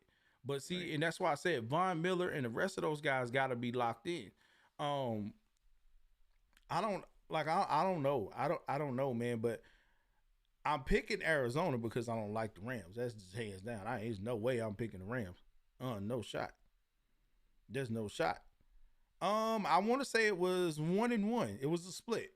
I think it was a split because it was 1-1 because I remember the Rams had beat them. So this is gonna be this is gonna be good. I think this will be another good game. If it's a lopsided blowout, I'm with Shmee. We got to start thinking about something with the NFL, man. This ain't right. This definitely ain't right. So I don't know. Let's see who all is there.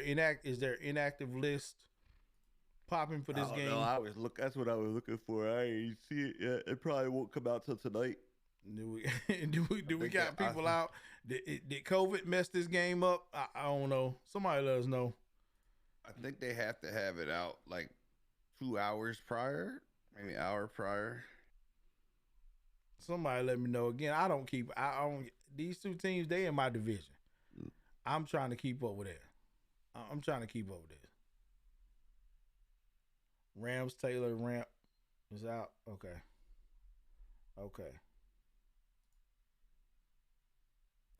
Yeah, I'm just trying to make sure that, whichever one of them go out, they got to go to Tampa Bay anyway. I done gave them, I'm taking Green Bay for them. They got to go there. So that's on them. But if they ain't got Connor, oh my God. And JJ definitely is not there. So again, the defense is going to have to do that thing, man. I think JJ's playing tonight. He's coming back tonight. I think so. They said he's traveling. He's traveling with the team. I see that right now. I think I had read something where he said he was playing. They had an interview with him, and they were like, "Are you playing in Sunday's game?" And he was like, "Well, no, I'm not playing in Sunday's game." And then he said something. He was making a joke of it because their game tonight, and he was like, and then he just like smiled, like he had like that smirk, like, "Yeah, I'm playing." I'm just not gonna say it.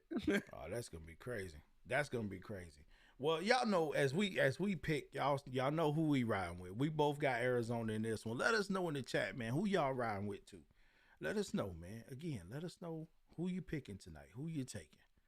Who you guys are taking? Because again, I'm riding Arizona because I don't like the Rams, and I would love to see the Rams go out because I got somebody I need to talk to if they do.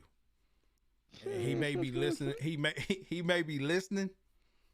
He's like a vendetta on this one, boy. Yeah, he may be listening, but I think he need to go. I think he need to go.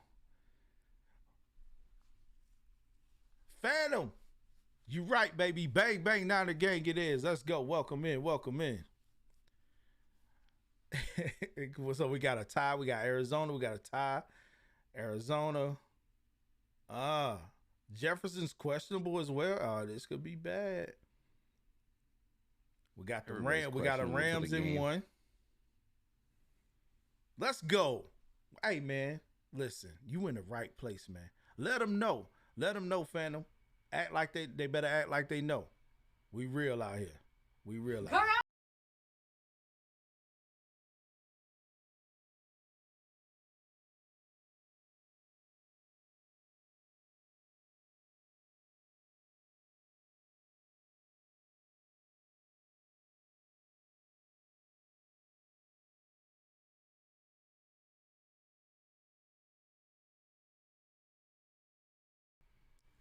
But we appreciate y'all, man. We appreciate y'all, man. But again, so we got picks coming in. We got picks coming in, man. I love to see this. Love to see this. So we got majority. Looks like majority's gonna go with us, man. With the Cards, man. Oh, somebody said go Jimmy G. Go Jimmy G. Hey, listen. Welcome.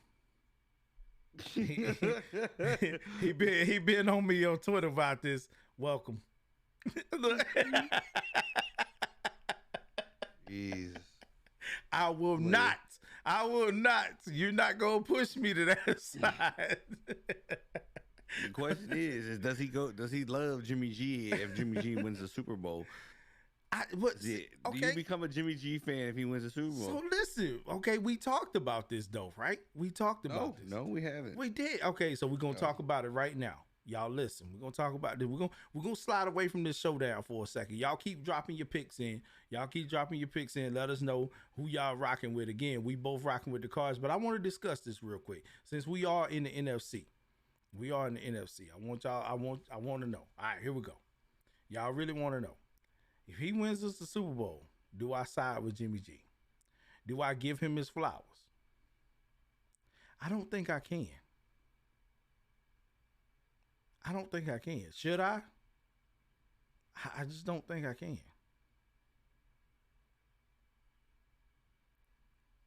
Because I really, and this is the thing. I see it. You say I got to. I get it. Even if it's Debo carrying. Right, I get it. But I think I would more so. I guess the question is, do you get rid of him if he wins the Super Bowl? Now that would be disrespectful. That would be real disrespectful. Like, okay, that would be it is the NFL. I don't want to be that disrespectful. Okay, I don't want to be that disrespectful. I'm disrespectful enough as a fan, and I am. I really am.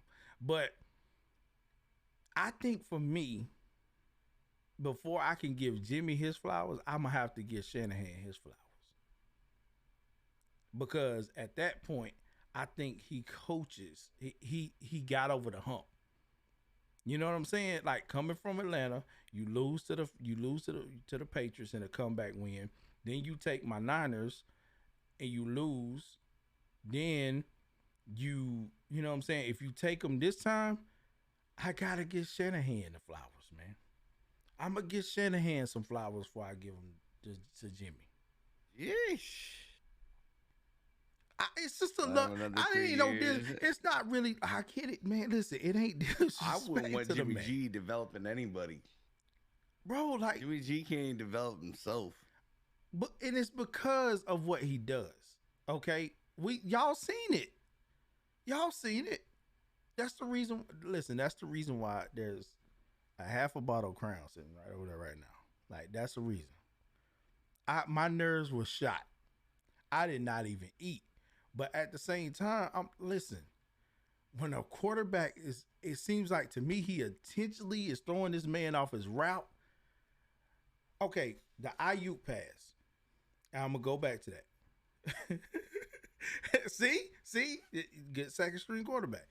I'm gonna go to the Ayuk pass. Ayuk was what we call butt naked open. Oh yeah, he sailed that. You see what I'm saying? So Sailed that. So why? And there's been times all year long he's done that. Whether he's throwing it behind the receiver or he's throwing it like, we run a lot of crosses. We run a lot of drags. You got to hit the man en route for That's him what to I'm keep saying. going. I mean, it's not the first time. Let's be real with it. It's not the first time we would see a quarterback see it later after winning. Yeah. So I got to Carson give. Wentz said, I mean, Nick Foles said bye bye. I listen, man. I gotta give him to Shanahan, man. I just cannot give him to Jimmy G. I will not be able to. It's tough. It's tough, but I can't, bro. Rain on this real quick. I can't. So I feel y'all. I feel y'all, man. I feel y'all 110% that I gotta do something. But if you get rid of Jimmy, you cannot get rid of Shannon. Yeah, right. You gotta keep one. You gotta keep one. So now my thing as far as who you keep, if he wins, I feel like you still let him go. You keep the coach. We can. I feel like we can train Trey up, or we can bring in somebody else, because Jimmy, I don't feel like is gonna would give us anything after that. I don't feel like he would give us anything after that. Like after that, he's just there, just to hold space. So if he wins, you let him go. Shanahan is on Harbaugh's level in regard to 100%. He just has to call the right plays. And when I say he has to call the right plays, he has to call those plays in order to win the game and keep the game in a blowout fashion. You can trade a player, you can't trade a coach. 100%. That's what I'm saying. That's why you get rid of the coach, get rid of the player. You get rid of the player, keep the coach. Hold space and money. Yeah, he actually is. He's doing a great job. And again, like I said, don't get me wrong. I just this Jimmy G situation with me, man, and watching him play, I just can't give him what he needs. As a fan, I can't. My thought on it all is, though, if Jimmy G wins, right? Mm-hmm. Value goes up. Right. In the trade clause. Mm-hmm. This is why I think they trade him. And goes to Trey Lance, and they put some pieces around Trey to help him. Yeah, that could be true. That'd be true. And I believe you can trade coaches. It has been done. It has been done. Yes, it has. No shot, bro. I swear to God. I've never seen that. I'm telling you, it's been done. I forget what coach it was, but they traded him. It's been a while, but it has been done in history. NFL coaches have been traded. Yeah, see, look, John Gruden. There it is. I couldn't remember who it was. Okay, cool. It can be done. Like I said, I honestly think, I mean, like, Jimmy G is not the guy. They don't want Jimmy G there. You could tell they don't want him there. But I don't think they have enough around Trey. I mean, right now, your whole team relies on Debo. It's just at this point, man, we're playing the hand we're dealt. That's exactly what it is. I honestly think that's what happened. If he wins the Super Bowl, he gets traded. Yeah, that's exactly what it is. They get a lot. They get a lot in return for him because his value goes up. He's a Super Bowl winning quarterback. I mean, look at Nick Foles. Nick Foles got traded down to where I think he went down to the Jags, made bank, and then to never be heard of again. Yeah, we just playing the hand we're dealt, man. That's all it is right now. We're playing the hand we're dealt, and at this point, like I said, some people, some fans, some faithful are able to, get past the point and say we're winning games. Praise Jimmy G. I'm not one of them. I'm not one of them. And to what they're saying in the chat, at least tell us what Jimmy G did well yesterday. It wasn't all sour. I mean, it wasn't all sour. It wasn't all sour. Like, I'm gonna be real with you. He made plays, but I mean, he started out the game with the way that he came out. It kind of, I still could not get myself to the point to where I'm like, okay, we gonna blow these boys out because Jimmy is hyped. Jimmy's locked in. When we started that game, he was there. He was locked in. He was moving in the pocket. And that's one thing that you don't hardly see with him throughout the year is that when he's back there and they send that pressure, he doesn't climb that pocket. He was climbing that pocket yesterday. He was standing in there and he was making the throws. Now, once we got down to the end of the game and his back started again against the wall, that's when he started going crazy. And when he threw that, and I think it was from probably that first open pass with the IU, that's when it all went downhill from there. And I was like, here we go. Here we go. But at the end of the day, man, I mean, he started the game well. I'll give him that. He started the game well. I just need for you not to just start the game well. I need for you to finish the game well as well. And again, that's not all on him. That's all on the coach as well, too. Because we got away from play calling again. Elijah Mitchell's gaining yards on the ground. We put the ball in Jimmy's hand. That goes to show you that they have bought into the Jimmy G thing. Give that rookie the ball. Let him get it. With the pass to IU, though. Yeah, 100%. That's what I'm saying. He had time to pass it. It's just selling that ball. I said that same thing. I said he's got. I don't know what it is with him, but he's always quick. He got that quick trigger. I mean, you even seen it when he's the one that put Trent Williams in motion. Yeah. He even checked to see if he was down. Yeah, 100%. Like he's just like he's just too quick with things, man. Like they were getting that. There was nobody stopping them from getting that thing. You know what I mean? Like there was nobody stopping them. They were getting that. You got to make sure, like, there's an NFL quarterback. There's no reason that you shouldn't. You're a quarterback, bro. You know you're getting hit. That's the position. Yeah. Standing there and put that ball on Ayuk, and this game doesn't even have a chance to be tied. Yeah. You know what I mean? Like you have to put, and you got. It's a lapse. It's a lapse. Like you're not. It's a lapse. It's just like the lapse with Dak yesterday when the ball is down, and you know you gotta let the quarterback look, hand that ball to the ref so he can grab it, put it down. You have a shot to get the ball off. 100%. At least spike it and have a second left to let the ball rip. 100%. That's what you gotta do, man. It's just crazy. I don't know, man, but you know, we gotta stop. We gotta stop the little stuff. And it's not, it's not bad. We wasn't getting a lot of penalties. We didn't get a lot of penalties. The penalties went Dallas Cowboys' way yesterday. It did. But it's little stuff with us. Like, we got to recognize what is working, what we can stick to, and stay on the game plan. Don't get away from it. Yeah, we did get big ones. We did get big ones, though. Yeah, we did get big ones. But, I mean, again, for the ones that that Dallas were getting, that we were getting those yards, we got to convert on those instead of going backwards. So, like I said, it's that little stuff. It's that little stuff, man. We got to take care of that. And I know this coming up next week, it's gonna be crazy. It's gonna be crazy. Praise to the Niners, though. Yeah, 100%, 100%, man, 100%. To the Niners, 100%, man. They stepped up. They played their game. So again, y'all, I'm telling y'all, man, it's gonna be good. We gotta do what we gotta do. All right, so let's move on to our next topic, which we're gonna get away from some football, and we're gonna talk about this again, man. And we've been talking about it, and I'm gonna give you a way to like Georgetown. You gonna like Georgetown one way or another, man. Yo, Georgetown's my squad, bro. I'm not gonna let you get away from it, bro. Because listen, no one is safe at number 1, bro. They can't even get out of last place in their conference. Listen.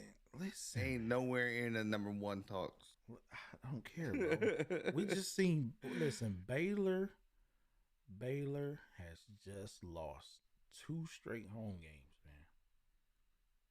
I told you that number 1 spot in this college basketball scene is not good right now. And as far as I'm concerned, at this point, give me a number put a number 2 or 3 on me going into the tournament. I don't even think my Tar Heels are ranked. I don't even think we're in the ranking, but still, nobody go for the number 1 spot. So that's what I'm saying. So that, like, you gotta be ready. You gotta be ready, man. Georgetown is gonna make it in. You guys are gonna get to the. So what's your record? What's your record right now? Talk to me. It was pretty bad last time I looked. It was losing, that's for sure. You don't even have a winning record, bro. No. What? There's no shot. They don't have a record. They don't have a winning record right Listen, man, now. And they, that's not good. But we listen. So with Baylor losing though, it has put they are Gonzaga last back at place. it put Gonzaga back at the top at number 1. They're 6-8. Wow, 6 and Only 8. 3 in conference. I mean, that could They're still on be a good. four game losing streak right now. Okay, so you got a lot of 4-loss teams right now. You got a lot of 4-loss teams right now. Terrible. I mean, they're only 2 out, but I mean, still. Yeah, I mean, but see, that's the thing. Beating St. John's would have been big for them. Yeah, that would have They been. played. I watched a little bit of it, and I had to turn it off because I couldn't take it. Like it was sloppy. I mean, you're never gonna get that Georgetown team of old. Just like I won't get. I mean, listen, I know that, but I mean, like, golly, I was like, come on, man. But Like, to- you gotta give me something better than that.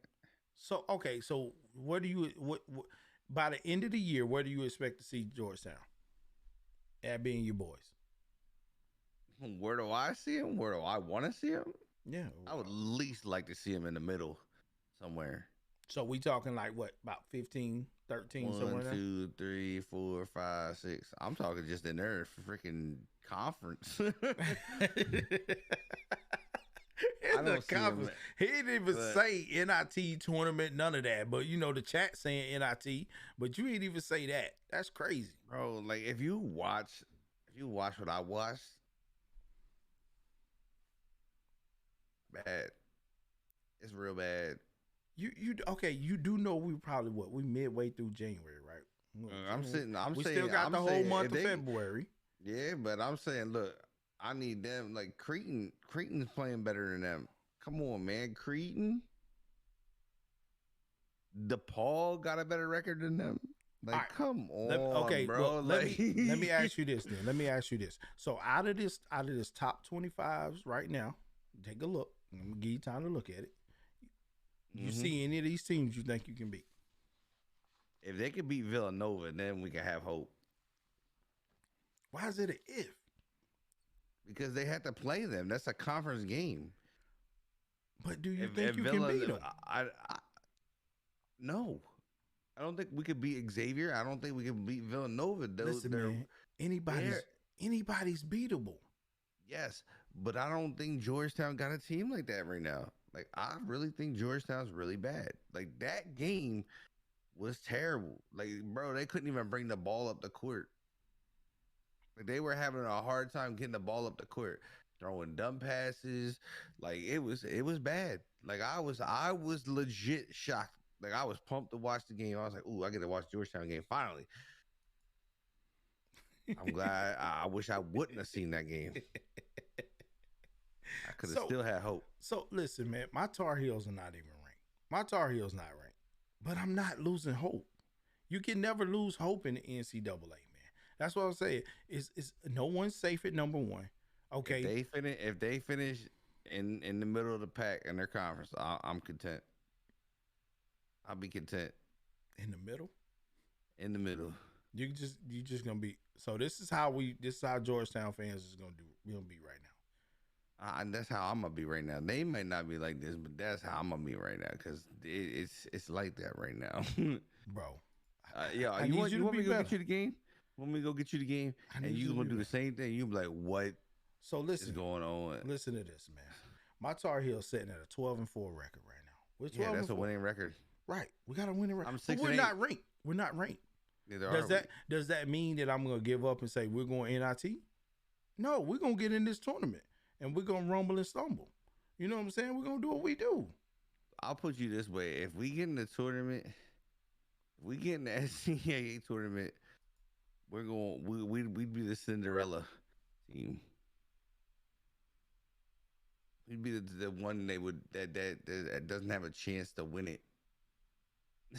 That's what they would. I mean, consider us. We'd be your the division Cinderella does team. look a little crazy right now. I'm telling you that it's. Yeah, you the weakest link right now, bro. That's what I'm saying. Ain't another team in my conference I just want you to or have my division, whatever you want to say, that is 0-3 in conference. Look, DePaul, all their losses are coming in conference play. They're 10-6, but all their losses came in conference play. I just want you to have hope, man. I want you to have hope. I 'cause have again, hope that they're gonna make it to the middle of this pack and build on it. Okay, all right, cool. I I give mean, you if that. they can get to the middle of the pack, it still puts them in play for, I believe, getting into the. I think it would put them in play to be into the tournament. I'm not sure though. Okay, so And like that's the thing with me, it kills me is that every time they get to the NIT, they usually do pretty good in the NIT, but I don't want the NIT. I want NCAA, and I want them to go get it like they used to. And that team yesterday didn't go get it like they used to. It's a different.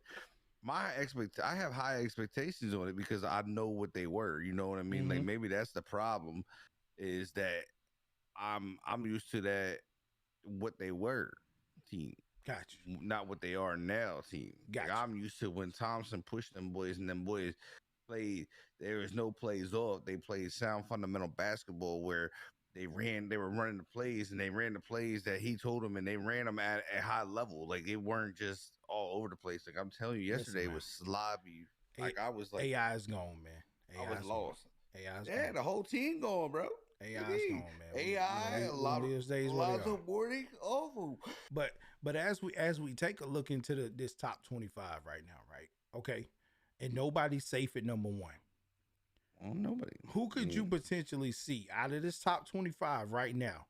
Who could you possibly see being the number one at season end? That's tough because you're looking at you got Purdue and Baylor both Who's playing been there? well. They've been up there the whole time, and I don't see them not being there. But you gotta look and see how serious Auburn is now. We gotta look at Auburn like that. Auburn's they're on a 13-game win streak. Okay. You can't not look. You had to at least look with a team that's 13-0. And then you got. I'm not too sold on Houston yet because I've watched a little bit of Houston. I've been watching more of their games, but they're on a 7-game win streak, and they're playing good ball. And then you have Villanova coming out of the Big East, and Villanova we know is always strong. They're always strong, usually going into the NCAA tournament, and they're always the ones that like to upset people. Right. So I'm definitely seeing. I could definitely see Villanova if they get to play some of these top teams somewhere along their line. I could see them making a big jump to push up to the top. All right. So give me your top five. Your top five season end right now. Finish? Yeah. Finish it out. Well, I gotta go. I don't even know how I could put them. I definitely gonna Gonzaga's gonna be strong. I see Auburn sitting outside the top 5. I see them going outside the top 5. Purdue, I don't want to say they're going to be number 1. I don't know because that's tough between Baylor and them. But it's definitely going to be 1, 2. It's going to be Purdue, Baylor. Definitely, I think. Oh God, this is tough. Hey. So many good teams coming, bro. There's so many teams coming up now. Like they're starting. Remember, the number out. 1 spot's not safe. I know that's what I'm saying, Not but like safe. there's so many teams playing good ball. Like Xavier's playing good again.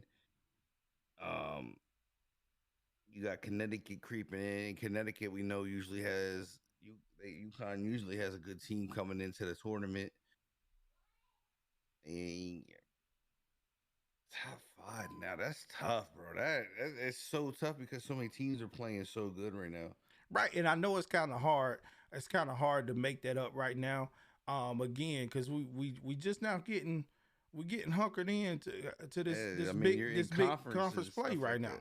And so you're gonna see a lot of shifting and a lot of moving. Again, when Baylor was sitting at the top, not gonna be number 1, and that's gonna be Duke. 100%.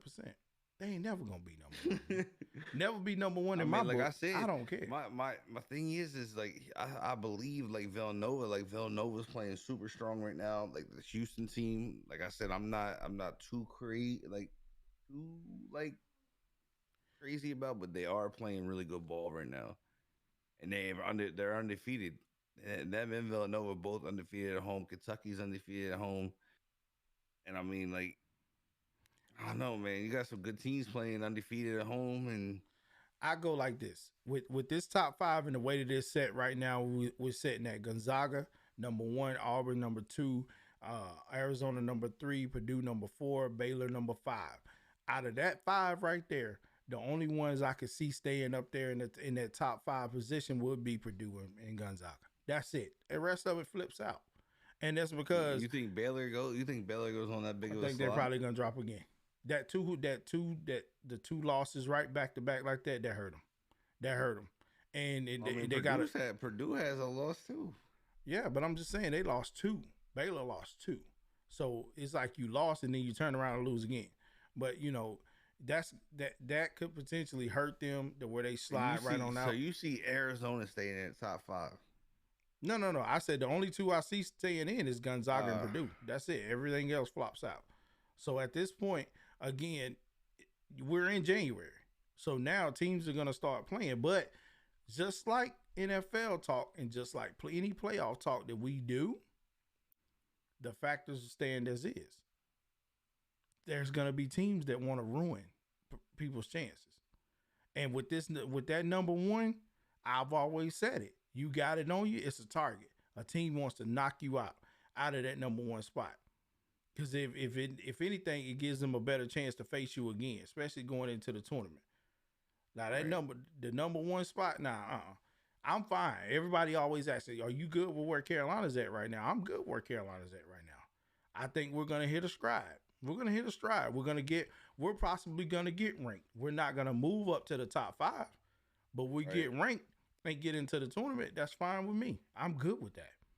Because again, I believe we play better at the bottom. We never especially with the young guys and the way that we have right now, our backcourt, Love and RJ, they're not playing good ball. So we're fine right there. We'll make noise in the tournament.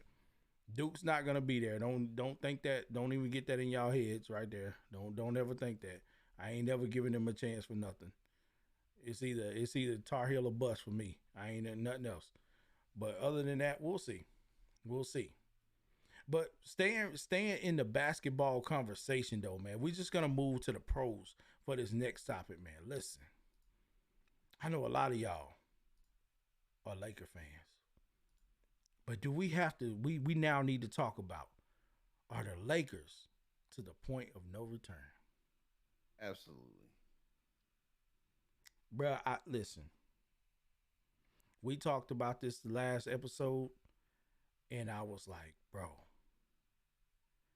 it can only get better if LeBron starts to be LeBron.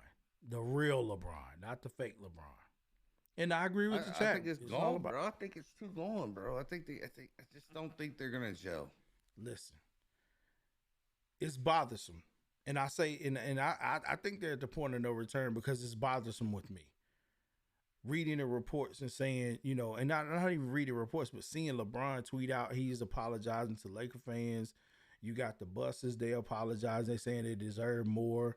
But not only this, man, this right here bugs me so much about, I want to be excited about the NBA, but it bugs me. So Magic Johnson tweeted out that the Lakers needed to play better, right? So something to that effect. I may not be absolutely correct, but they asked Russell Westbrook about it. His whole thing was people entitled to their own opinion. Pretty much like he don't care what he says. This bugs me because we just seen in the news like a week ago, Kendrick Perkins, who's a former Celtic, calling out Jason Tatum, and his mom responding, like jumping into stuff. Okay, so now we got Magic, who's a former Laker. Not only that, Hall of Famer, won titles with the Lakers, calling out another young Laker player. Yes, and I said young because they're young Laker player, to say, you guys need to step up. It bothers me because the league has become, these boys have become so soft, they cannot take criticism from anybody. And at this point, when it's somebody like a Magic Johnson that tweets about how we're playing or what we're doing, I feel like that's to me as a player. If I was to put myself in Russell Westbrook's shoes, yeah, I may be feeling myself to the point where I'm like, you know, I don't whatever. But I gotta look at that and be like, listen, man, the old heads is calling us out. We gotta step up. I gotta, you know what I'm saying? I want to call the boys in, and we gonna sit down and we gonna talk about this. We're gonna figure out how to get the Lakers back to where they used to be. Because again, I've always felt like this. You can't go put on the uniform like the Lakers and just be a ball player. You gotta be able to play up to what there's levels to this thing. You don't just put on the uniform to go shoot the basketball in the hoop as a Laker. You got to go play to live up to that name. There's a lot that came before you that set a precedent as a Laker, man. Just like we talked about the name change at the Staples Center, right? They changed that name. It's like, bro, you taking away. So if you doing that, you taking away what the Lakers stand for. The Lakers want to win. You know what I'm saying? So I feel like, you know, at this point, they are at the point of no return. Unless somebody moves, like we talking about tomorrow. And like, see, like the thing is that you have 3 egos that can't get themselves in check. And that's what it is. It's honestly 3 egos that can't get themselves in check to just play basketball. If they check themselves, LeBron checks himself, KD checks himself, and Russell Westbrook check themselves, bro, they'd be unstoppable. Right. Be literally unstoppable. But their ego is getting in the way because they gotta be the star of everything. They can't just go play the game and let somebody have a good game. You know what I mean? Oh well, you didn't score 40 points tonight. Big deal. But did you play your part? Yes, you played your part. Did you get the victory? Yeah, you got the victory. Did you play team-oriented basketball? Yeah, you played together. You got a game. Right. You know what I mean? Like you got the win. That's all. What matters is getting. You can have records all you want. You have all the points you want. If you ain't got championships, you still don't matter. Right. Right. I mean, look. I mean, and that's what like everybody argues. Oh, well, rings don't matter in the argument. No rings. That guess what that gets you paid. Right. That gets you your endorsements. That gets you everything that comes along with it. Like these guys are just. Those 3 are just naive. They're dumb, bro. That's all there is to it. They're dumb when it comes to that. They're just dumb. I mean, look at the teams that have multiple superstars. I mean, look at the Warriors. The Warriors whole team superstars. On any team they start. Almost every person on that team can go to another team and start being the starting 5. Easy.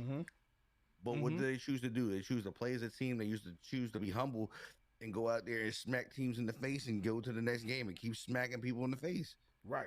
Like, right. It's just dumb, man. It's just dumb that those 3 can't get themselves in check. Yeah, it's crazy. And I think AD right now, they're skeptical about his return this month. So it's like, come on, bro. I honestly think when they try to load that team up with those type of players, those 3 players, they all are used to running their teams. They're all used to being the guy.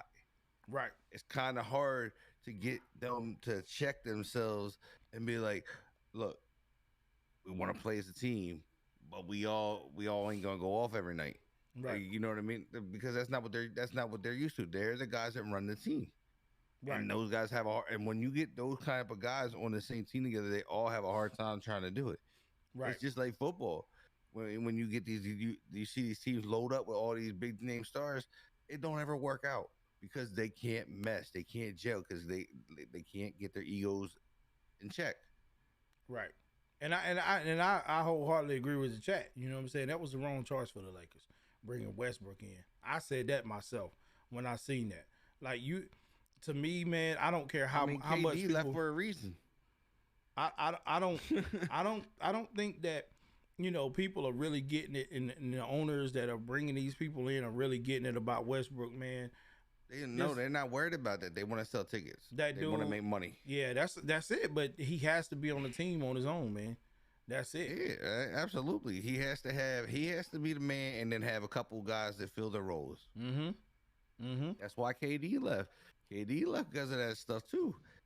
But again, you have to look into this Laker team and saying, man, look, we got too many wannabe scorers and too many people that gotta touch that ball every single night.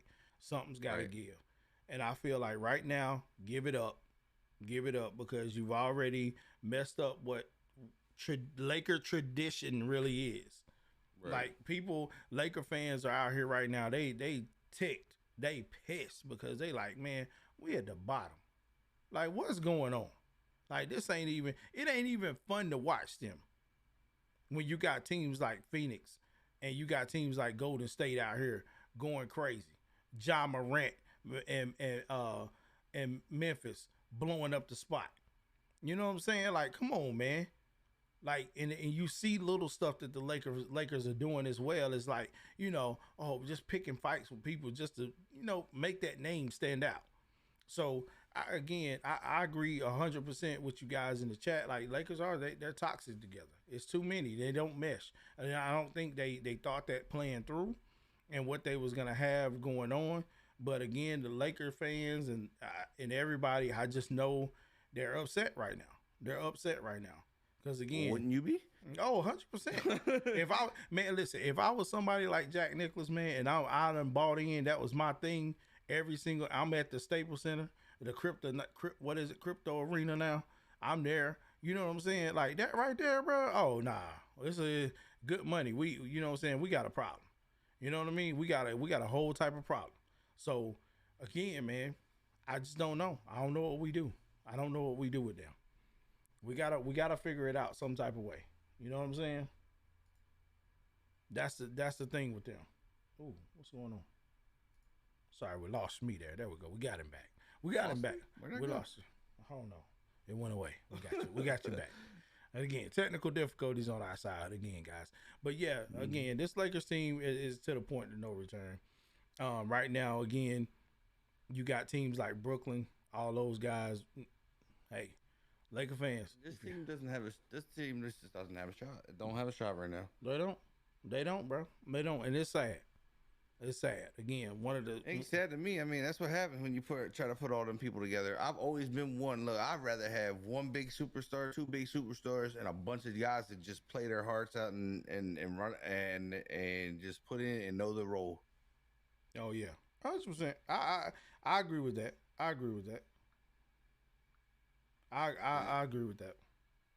That's just how I look at it. I've always been that way. Like they always, like, you see people talk about Michael Jordan a lot, but I'm like, look, dude, he was an ass. Yeah, he was probably rude and mean, whatever else.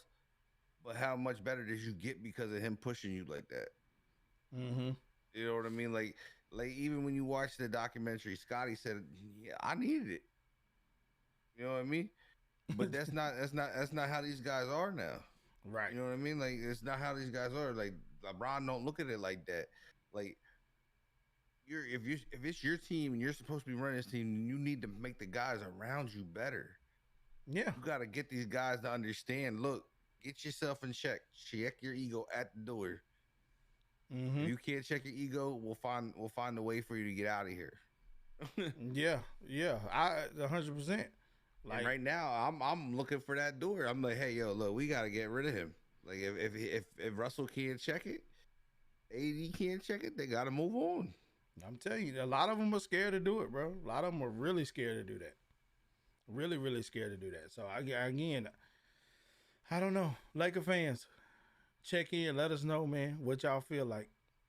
Well, I mean. And the Lakers to the retirement home, I agree. Let us know what y'all feel like. We'll puree their food for them. Maybe they'll get a reality check. Are y'all ready to move on as fans? Because, again, we know in the NBA it's okay to move on as fans. I've had to do it. I used to be a Bulls fan a long time ago when the Jordan days. Jordan left, I'm gone. You know what I'm saying? Got to go.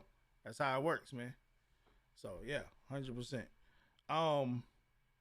Yeah. So, again, man, we'll figure that out. I hope the Lakers figured it out for themselves. I mean, I'm not a Laker fan, so I don't know. But we're moving into our last segment of the day, man, which is our freestyle sports mix, man. What you got, man? While we've been talking, what's happened in the world of sports? What we need to touch on, man. February can't get here soon enough for me. February can't get there soon enough for you. I need that identity from Washington. I need the identity. I don't care what the name is anymore. I just can't take this. You're a fan of the football team. I can't take it no more. I can't even fight it back, bro. Like I can't even fight back with it anymore. Like it's so bad right now. Like I cannot legitimately fight back anymore. Like what do you I'm trying to find a way to fight back, but it's literally yeah, you can't even talk. Oh God. That's what happens to me. Oh God. Like you have a W on your head, bro. This man and his names, bro. I'm being real though.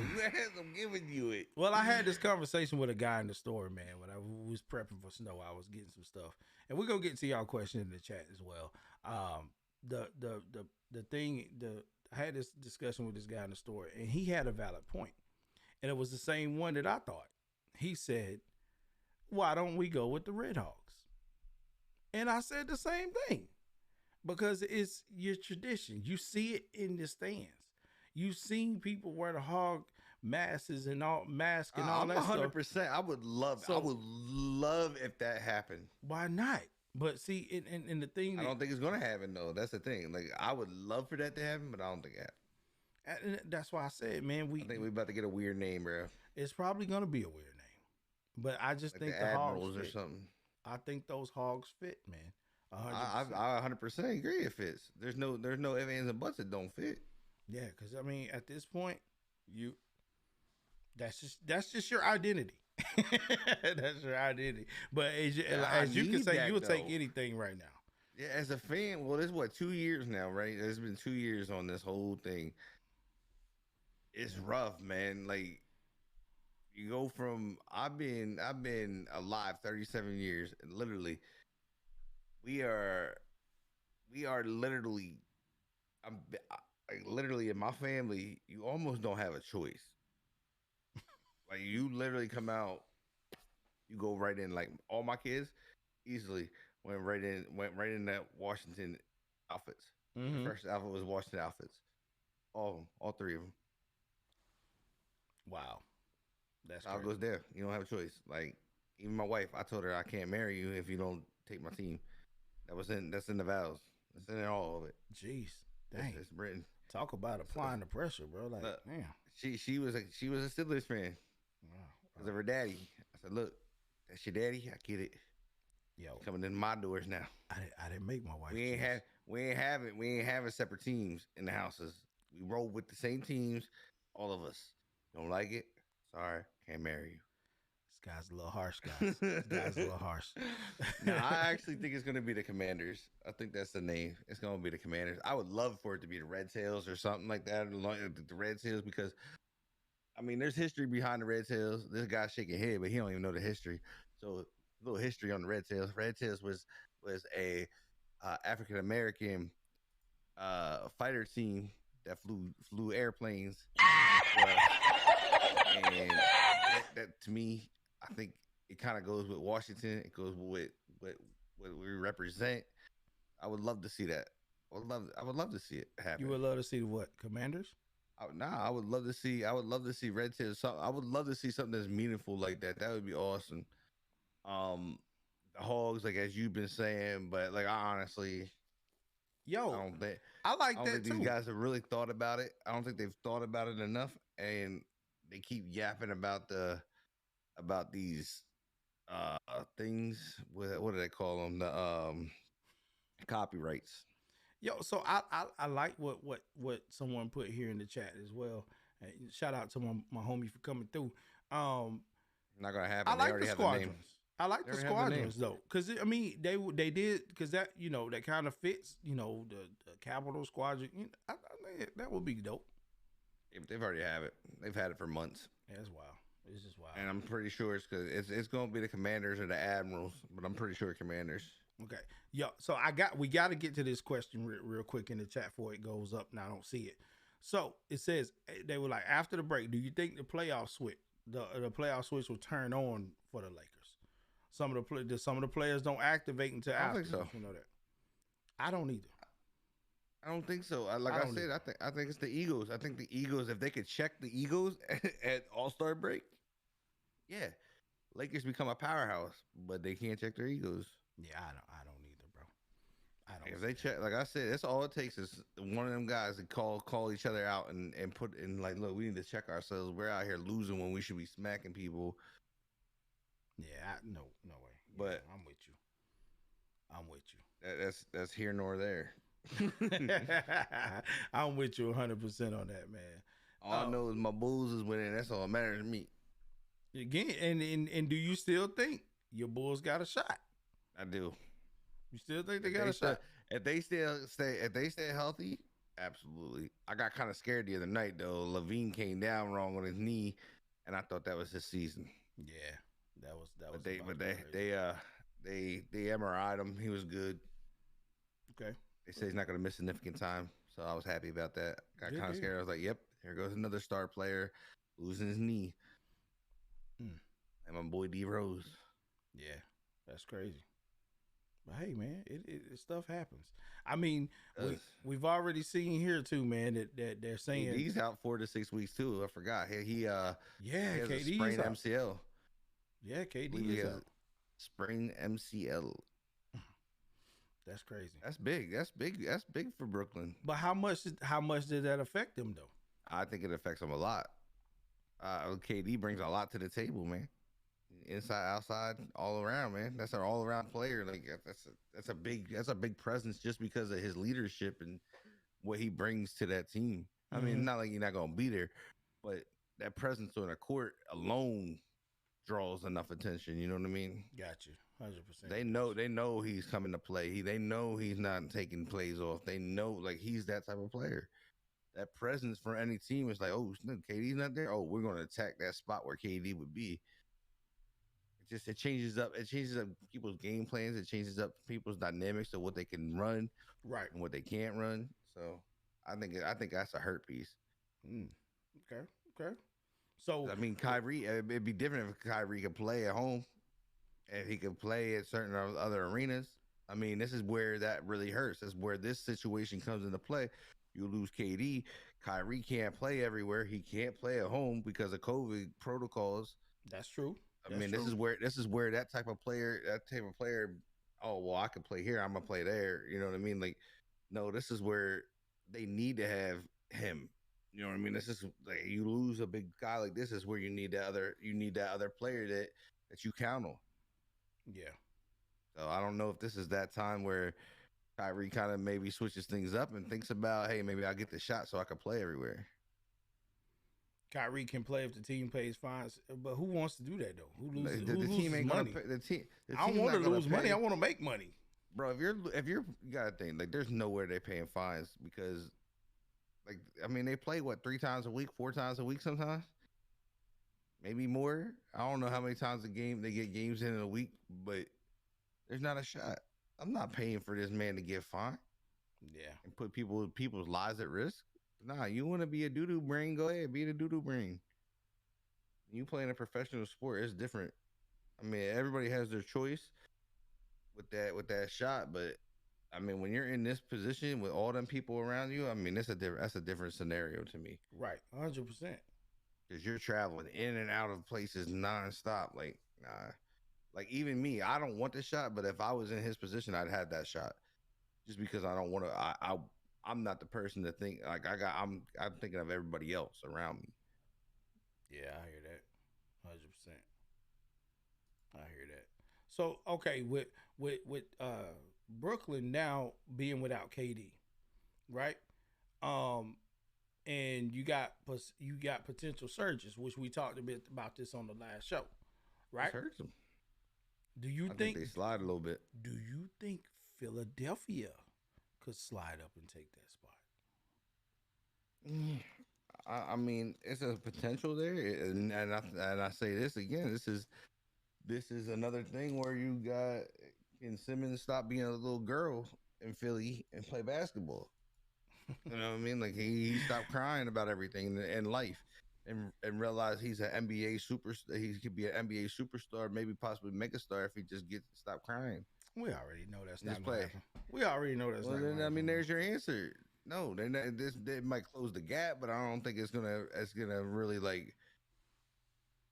I don't think they're gonna get. I don't think they're gonna get that hot. Okay, okay. Even with Joel Embiid playing the way he's playing, the so-called player I that's think better than Akeem the Dream. Better than no Kim Olajuwon. Come on. Bro, I'm telling you, if I hear one more person say that, man, I'm gonna go through. I'm virtually going through to get somebody. These guys that get compared, like that's why I hate comparisons, bro. Like half these guys that play now ain't hanging in the '90s. Sorry, you're not. You guys can't handle that. You can't handle the elbows to the mouth, the punches to the head, the headbutts, the Ron Artestas, the David Rodman, the Dennis Rodmans, like the true big man downstairs in the paint with Shaquille O'Neal, David Robinson, all them. Like, come on, Yeah, come on, right, nah, bro. These guys ain't hanging with that. So no, right. I got your back, Lion. I got your back on that one. I mean, I'm just wanting to know because I heard it. You know, I've heard it from a number of people, and I just, I don't give into it anyway because I just know that different times, different styles of basketball. That's just Right. That's just all it is for me. I don't go any further after that. Once you tell me one thing, I understand where you are in your stance and what you take on this whole what your whole take on this basketball thing is. So I know how to approach certain people when I'm talking it with them. You know what I'm saying? Right. Because again, if you ask me who's the greatest player to ever touch the basketball, there's quite a few. And there's not just one, there's quite a few. Yeah, a lot of people want me to say Jordan. That was my era. That's what I knew. But I didn't experience the Wilt Chamberlain days. I didn't experience, those days back then. I'm with you on this. Like, this is where I do the same thing you do. There's eras of greatness. Each person is there is like I always say.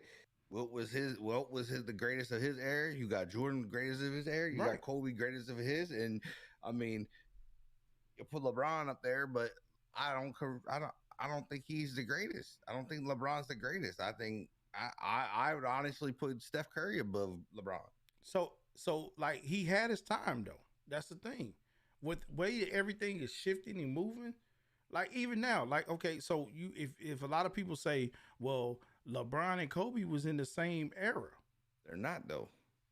Technically, they're not.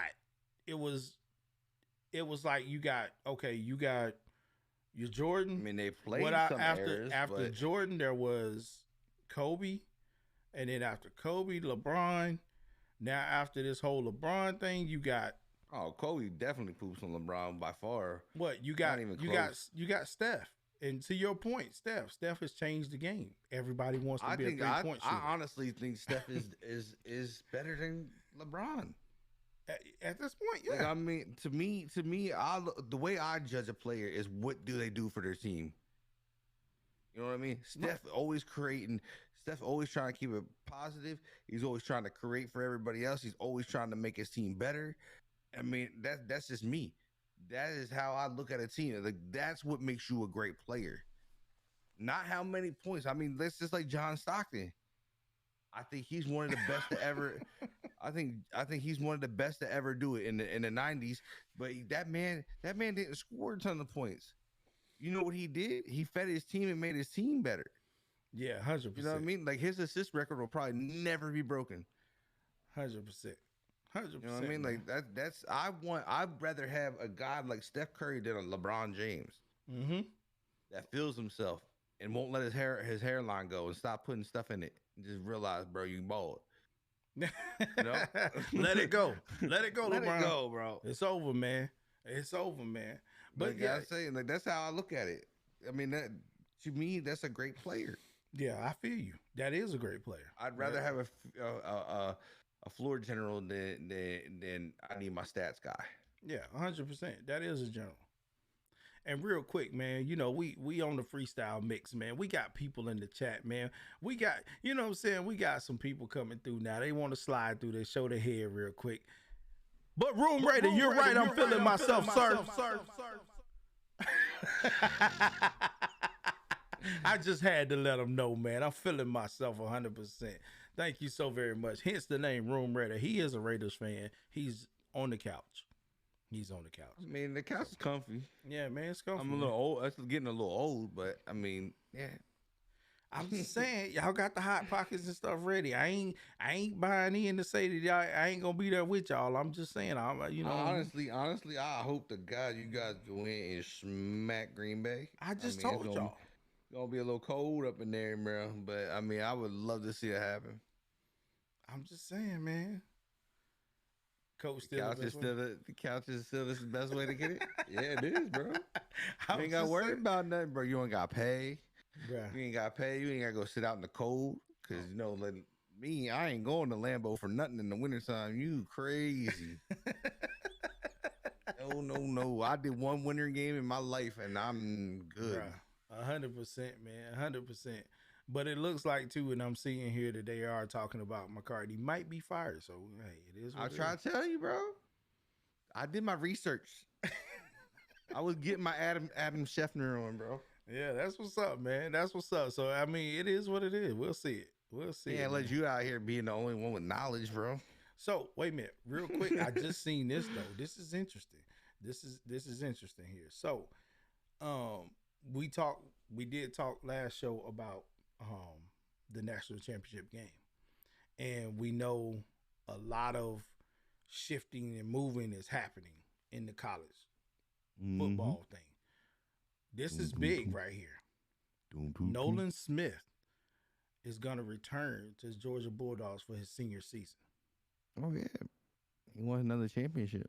Yeah, this is That's what crazy. happens sometimes. Sometimes when you're the leader, when you're a big guy like that and big leader like that, like I mean, it's what you have to do. That's gonna. I be mean, dope. it That's could gonna hurt be you. It good. could hurt your. It could hurt your stock. But I mean, that's the choices you make. That's gonna be good, bro. That's gonna I be mean, really it's definitely good. good. It's definitely good for him. It's definitely good. I don't know if it's good for him, but I mean, it's good for Georgia. Yeah, that's crazy. But yeah, so I had to touch on that real quick. But yeah, just to chat it real quick with y'all in the chat real quick, man, because again, we want this to be interactive. Yeah, the Niners did play heck of a game, but we do have spots to where we have to fix going into Green Bay. Again, the throws, the crazy throws. That's one of them. That's one of them. That's one of them. So you know, it is what it is. Problem. You weren't secretly hoping, Room. You were not secretly hoping, sir. It's okay. But at the end of the day, we got people that come through, man. I told y'all, we got people that come through. They want us out of there. They want to see us fail, and that's what we like. But man, listen, guys, listen. This has been a crazy, crazy good show today, man. Again, y'all already knew how I was coming. Y'all knew how I was coming. So Shanahan's a genius. Oh my God. Come on, man. Yeah, he knew. It's definitely not a genius. Definitely not a genius. Not yet. I hope you were. Okay, I hope but you if he- drank way too much or something. If because, he wins, if he wins the Super Bowl, we No. don't give him genius status. no, I'm gonna give him his flowers. Y'all can give him something, right? you can give him whatever. Give him a pat on the back. Say, come back and do it again. That No, last sir. third down play call, Look, yeah, horrible. I dealt with the Shanahan's. I'm good. Horrible, bro. Horrible. I'm good. Absolutely horrible. He's just like his dad, bro. Just like his dad, man. Every time they get something that works, they get away from it. Yeah. Every time they run the ball down the throat. Oh no, let's throw the ball. I don't Let's put it in understand Matty- that. let's put it in Jimmy's hands and watch him sail passes. And y'all see why I be losing my mind every single Sunday. That's exactly why. I can't do it. I'm glad he's over there with you. No, he Call calls him in Trent, because Trent can't even stay on sides anymore. he caused me problems yesterday, big time. I ain't gonna lie. Again, What, Trent had 3 offsides? I gotta go find me another bottle of Crown, bro. He caused me some problems. Better get something else for this next one. Oh yeah, you definitely know what bad coaching look like, bro. He said, I'm a Panthers fan. Hey, look, bro, I don't even know what it's like to have a coach stable. You mean? I think this is the first stable coach I've had in the last 20 years. I can only see her for so long with the Niners girl. You know 100% I'll get up with you, man. Appreciate you for coming in. But we about to slide up out of here, man. It's time. The show has been awesome today. But we've come to a close. It's time for us to get on up out of here and enjoy the rest of our days. Because again, we are I family. thought you was about to break out some Michael Jackson moves there. You was excited right there, bro. Nah, man, but you already know. You already know, man. It is what it is. Wait a minute. What's the NCAA and Georgia Bulldogs competition? Conversation on injuries, college plays, are playing with their own money when they don't go to the pros. I don't know. I mean, they do. This is an absolute point though, right here. They do play with their money because if they get hurt, their draft stock drops, which then in turn translates into their money being messed up. Because if he's stated to go for, I don't know, Nolan probably be a first round pick, right? Yeah. Is he a top 5? I think he is. Well, if he's the top 5, they're guaranteed almost 50. I think their contracts are like 4 years, $50 million, some kind of contract like that in the top 5. So he gets hurt, he falls into the top 20 or lower. I mean, your money gets messed up. But if he comes out playing better than he did this past year, then his money goes up. Mm-hmm. As long as he don't get hurt. I agree with the corn flip. That's why you don't see a lot of guys stay for their senior year to get out at their junior year. Yeah. But if he feels he can get another year of development to help him and stay healthy, go get it, young man. Because, I mean, let's be real, man. This Georgia team, that Georgia team it's something to watch. Because they really weren't considered like a bunch of superstar players. You know what I'm saying? And when I say superstar, I mean like that in the college sense. Like, Alabama would normally do. But that's the type of players you want, bro. Like, he's thinking about his team. He's not thinking about himself. Like, yeah, that's a good thing to pop up. Like, you know what I mean? As much as people want you to leave and come into the pros, if he feels like his game's not where he wants it to be and where he needs it to be to succeed, then I think he makes the right move. Yeah, definitely. Definitely you a solid team. Like both sides. I mean, that's what you got to look at. You got to look at for him. You got to look at what he's thinking here. I mean, is he thinking, hey, if I stay another year, I can get better. I can really work on my craft. I can, and he's probably apparently been healthy, because usually if they don't stay healthy throughout their college career, they're jumping. You know what I mean? They're not coming back for senior year because they're like, can't take a chance to lose more money if I get hurt. Right. I get in there and get my money. So I think this is one of those things. He knows he has a chance to be better. He could be better, and he wants to prove it, which I've never seen nothing wrong with it. He's gonna come out with a college degree, not having to worry about going back, any of that stuff. You know what I mean? Like, you can see this man perfect himself, and who knows, he might be a number 2, number 3 pick. Yeah, you know what I mean? Like, that's how I look at it. I mean, there's a lot of ways you look at it, and a lot of people yell at these kids for leaving in their junior year. But I mean, you got to understand the situation before you can judge the situation. Right, 100%. But yeah, man. So again, I think I think it's a coin flip with him and what he's doing. But again, that, like I said, I think that shows that they want to stay on top. They want to stay on top of the SEC. They really do. But again, guys, this has been recruiting tactic too. Having him come back, people want to come. Yeah, you're right. That's it. But again, guys, that's gonna wrap it up for today. Again, we appreciate everybody for hanging out, enjoying the vibes, enjoying the conversations. I mean, hey, again, it's Victory Monday for some of us. And some of us are at home cleaning up, getting the couch ready. But again, Dallas Cowboys, act like you know. You better act like you know. You ain't it. You definitely ain't it. You never been it. Just know that, okay? Raider fans, Same go for you. They went to the upper room. And we loving it here on the deep dive. They're gonna be driving Miss Daisy this week, guys. Right. So we'll be back again. We'll be back on Friday. Friday show, guys. Friday show. We'll be back at twitch.tv/Shmee45. I always want to say Shmee Coke 45. But then like, my wife, every time she hears me talking about it, she's like, she sings the Afro Man. Shmee Coke 45. I got you, bro. But again, man. Oh shoot. See, maybe I got you didn't forget. You forgot to tell. He forgot. Bro, look. I always forget to put it in. I gotta put it in there, everything, bro. All right, I'm gonna do it today. I'm gonna sit down and do it. I can't remember everything. We'll sit down remember it all. Today. But we appreciate everybody for coming My out. brain be hurting. Maddie, thank you so much, my guy. I appreciate you for coming through. As y'all know, that's IRL friend right there, supporting not only the stream but supporting the show. I need to find some of them. My guy, I appreciate you, dude. I appreciate you 100%. Mine sure as hell don't do that, but they sure as hell want help when they want something. When something breaks when there's something breaks that they got, if they stream or they want to get in the stream and they want that help, I'm like, yo, where are you at when I needed it?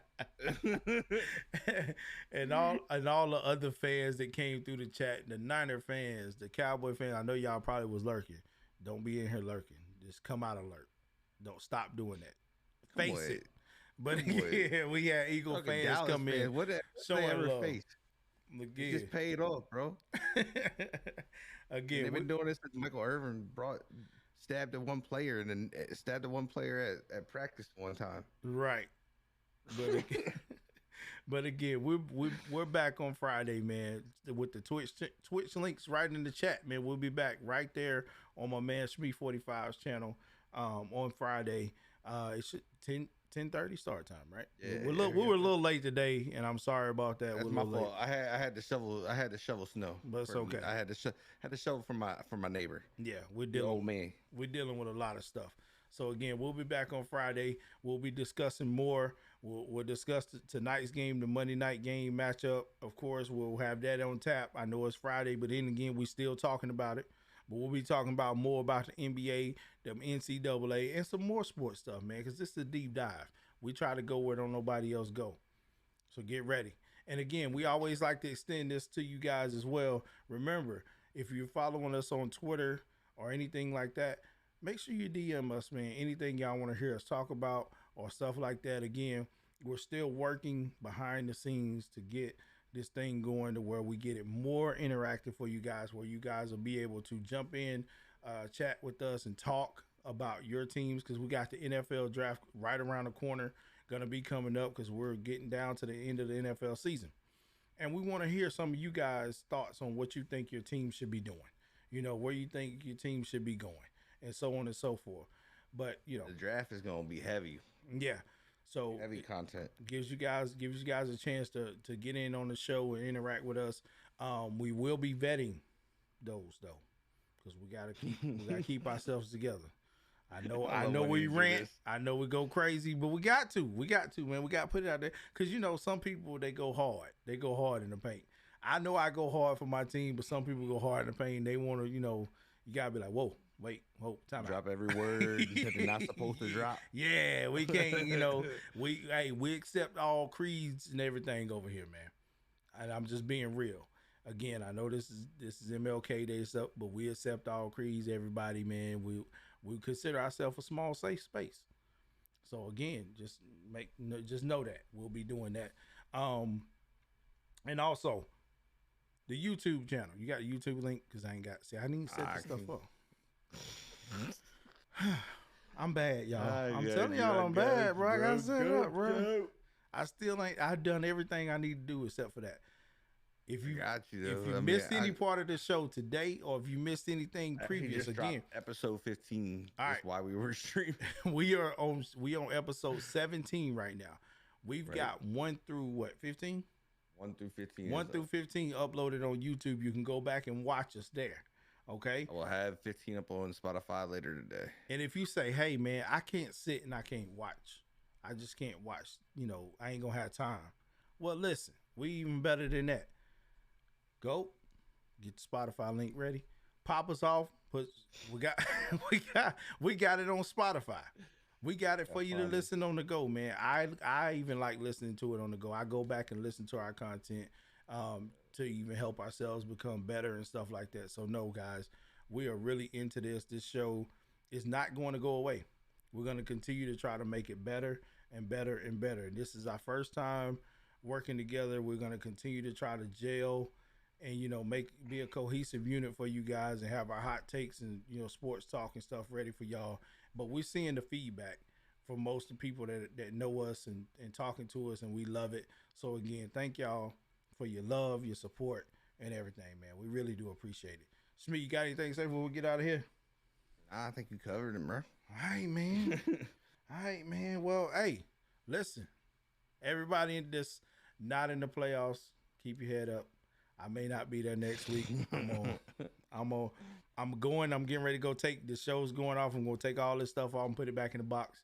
And I'm gonna get ready for next week. I'm gonna go and take it off. You know how I do, man. I just pull it out for Victory Monday. That's it, bro. I can't do it. But today, man, before we get up out of here, we're gonna go show some love to another great sports content creator. I've actually done some things with him as well. I'm a part of his actual community as well. Mr. Danielle Freaks.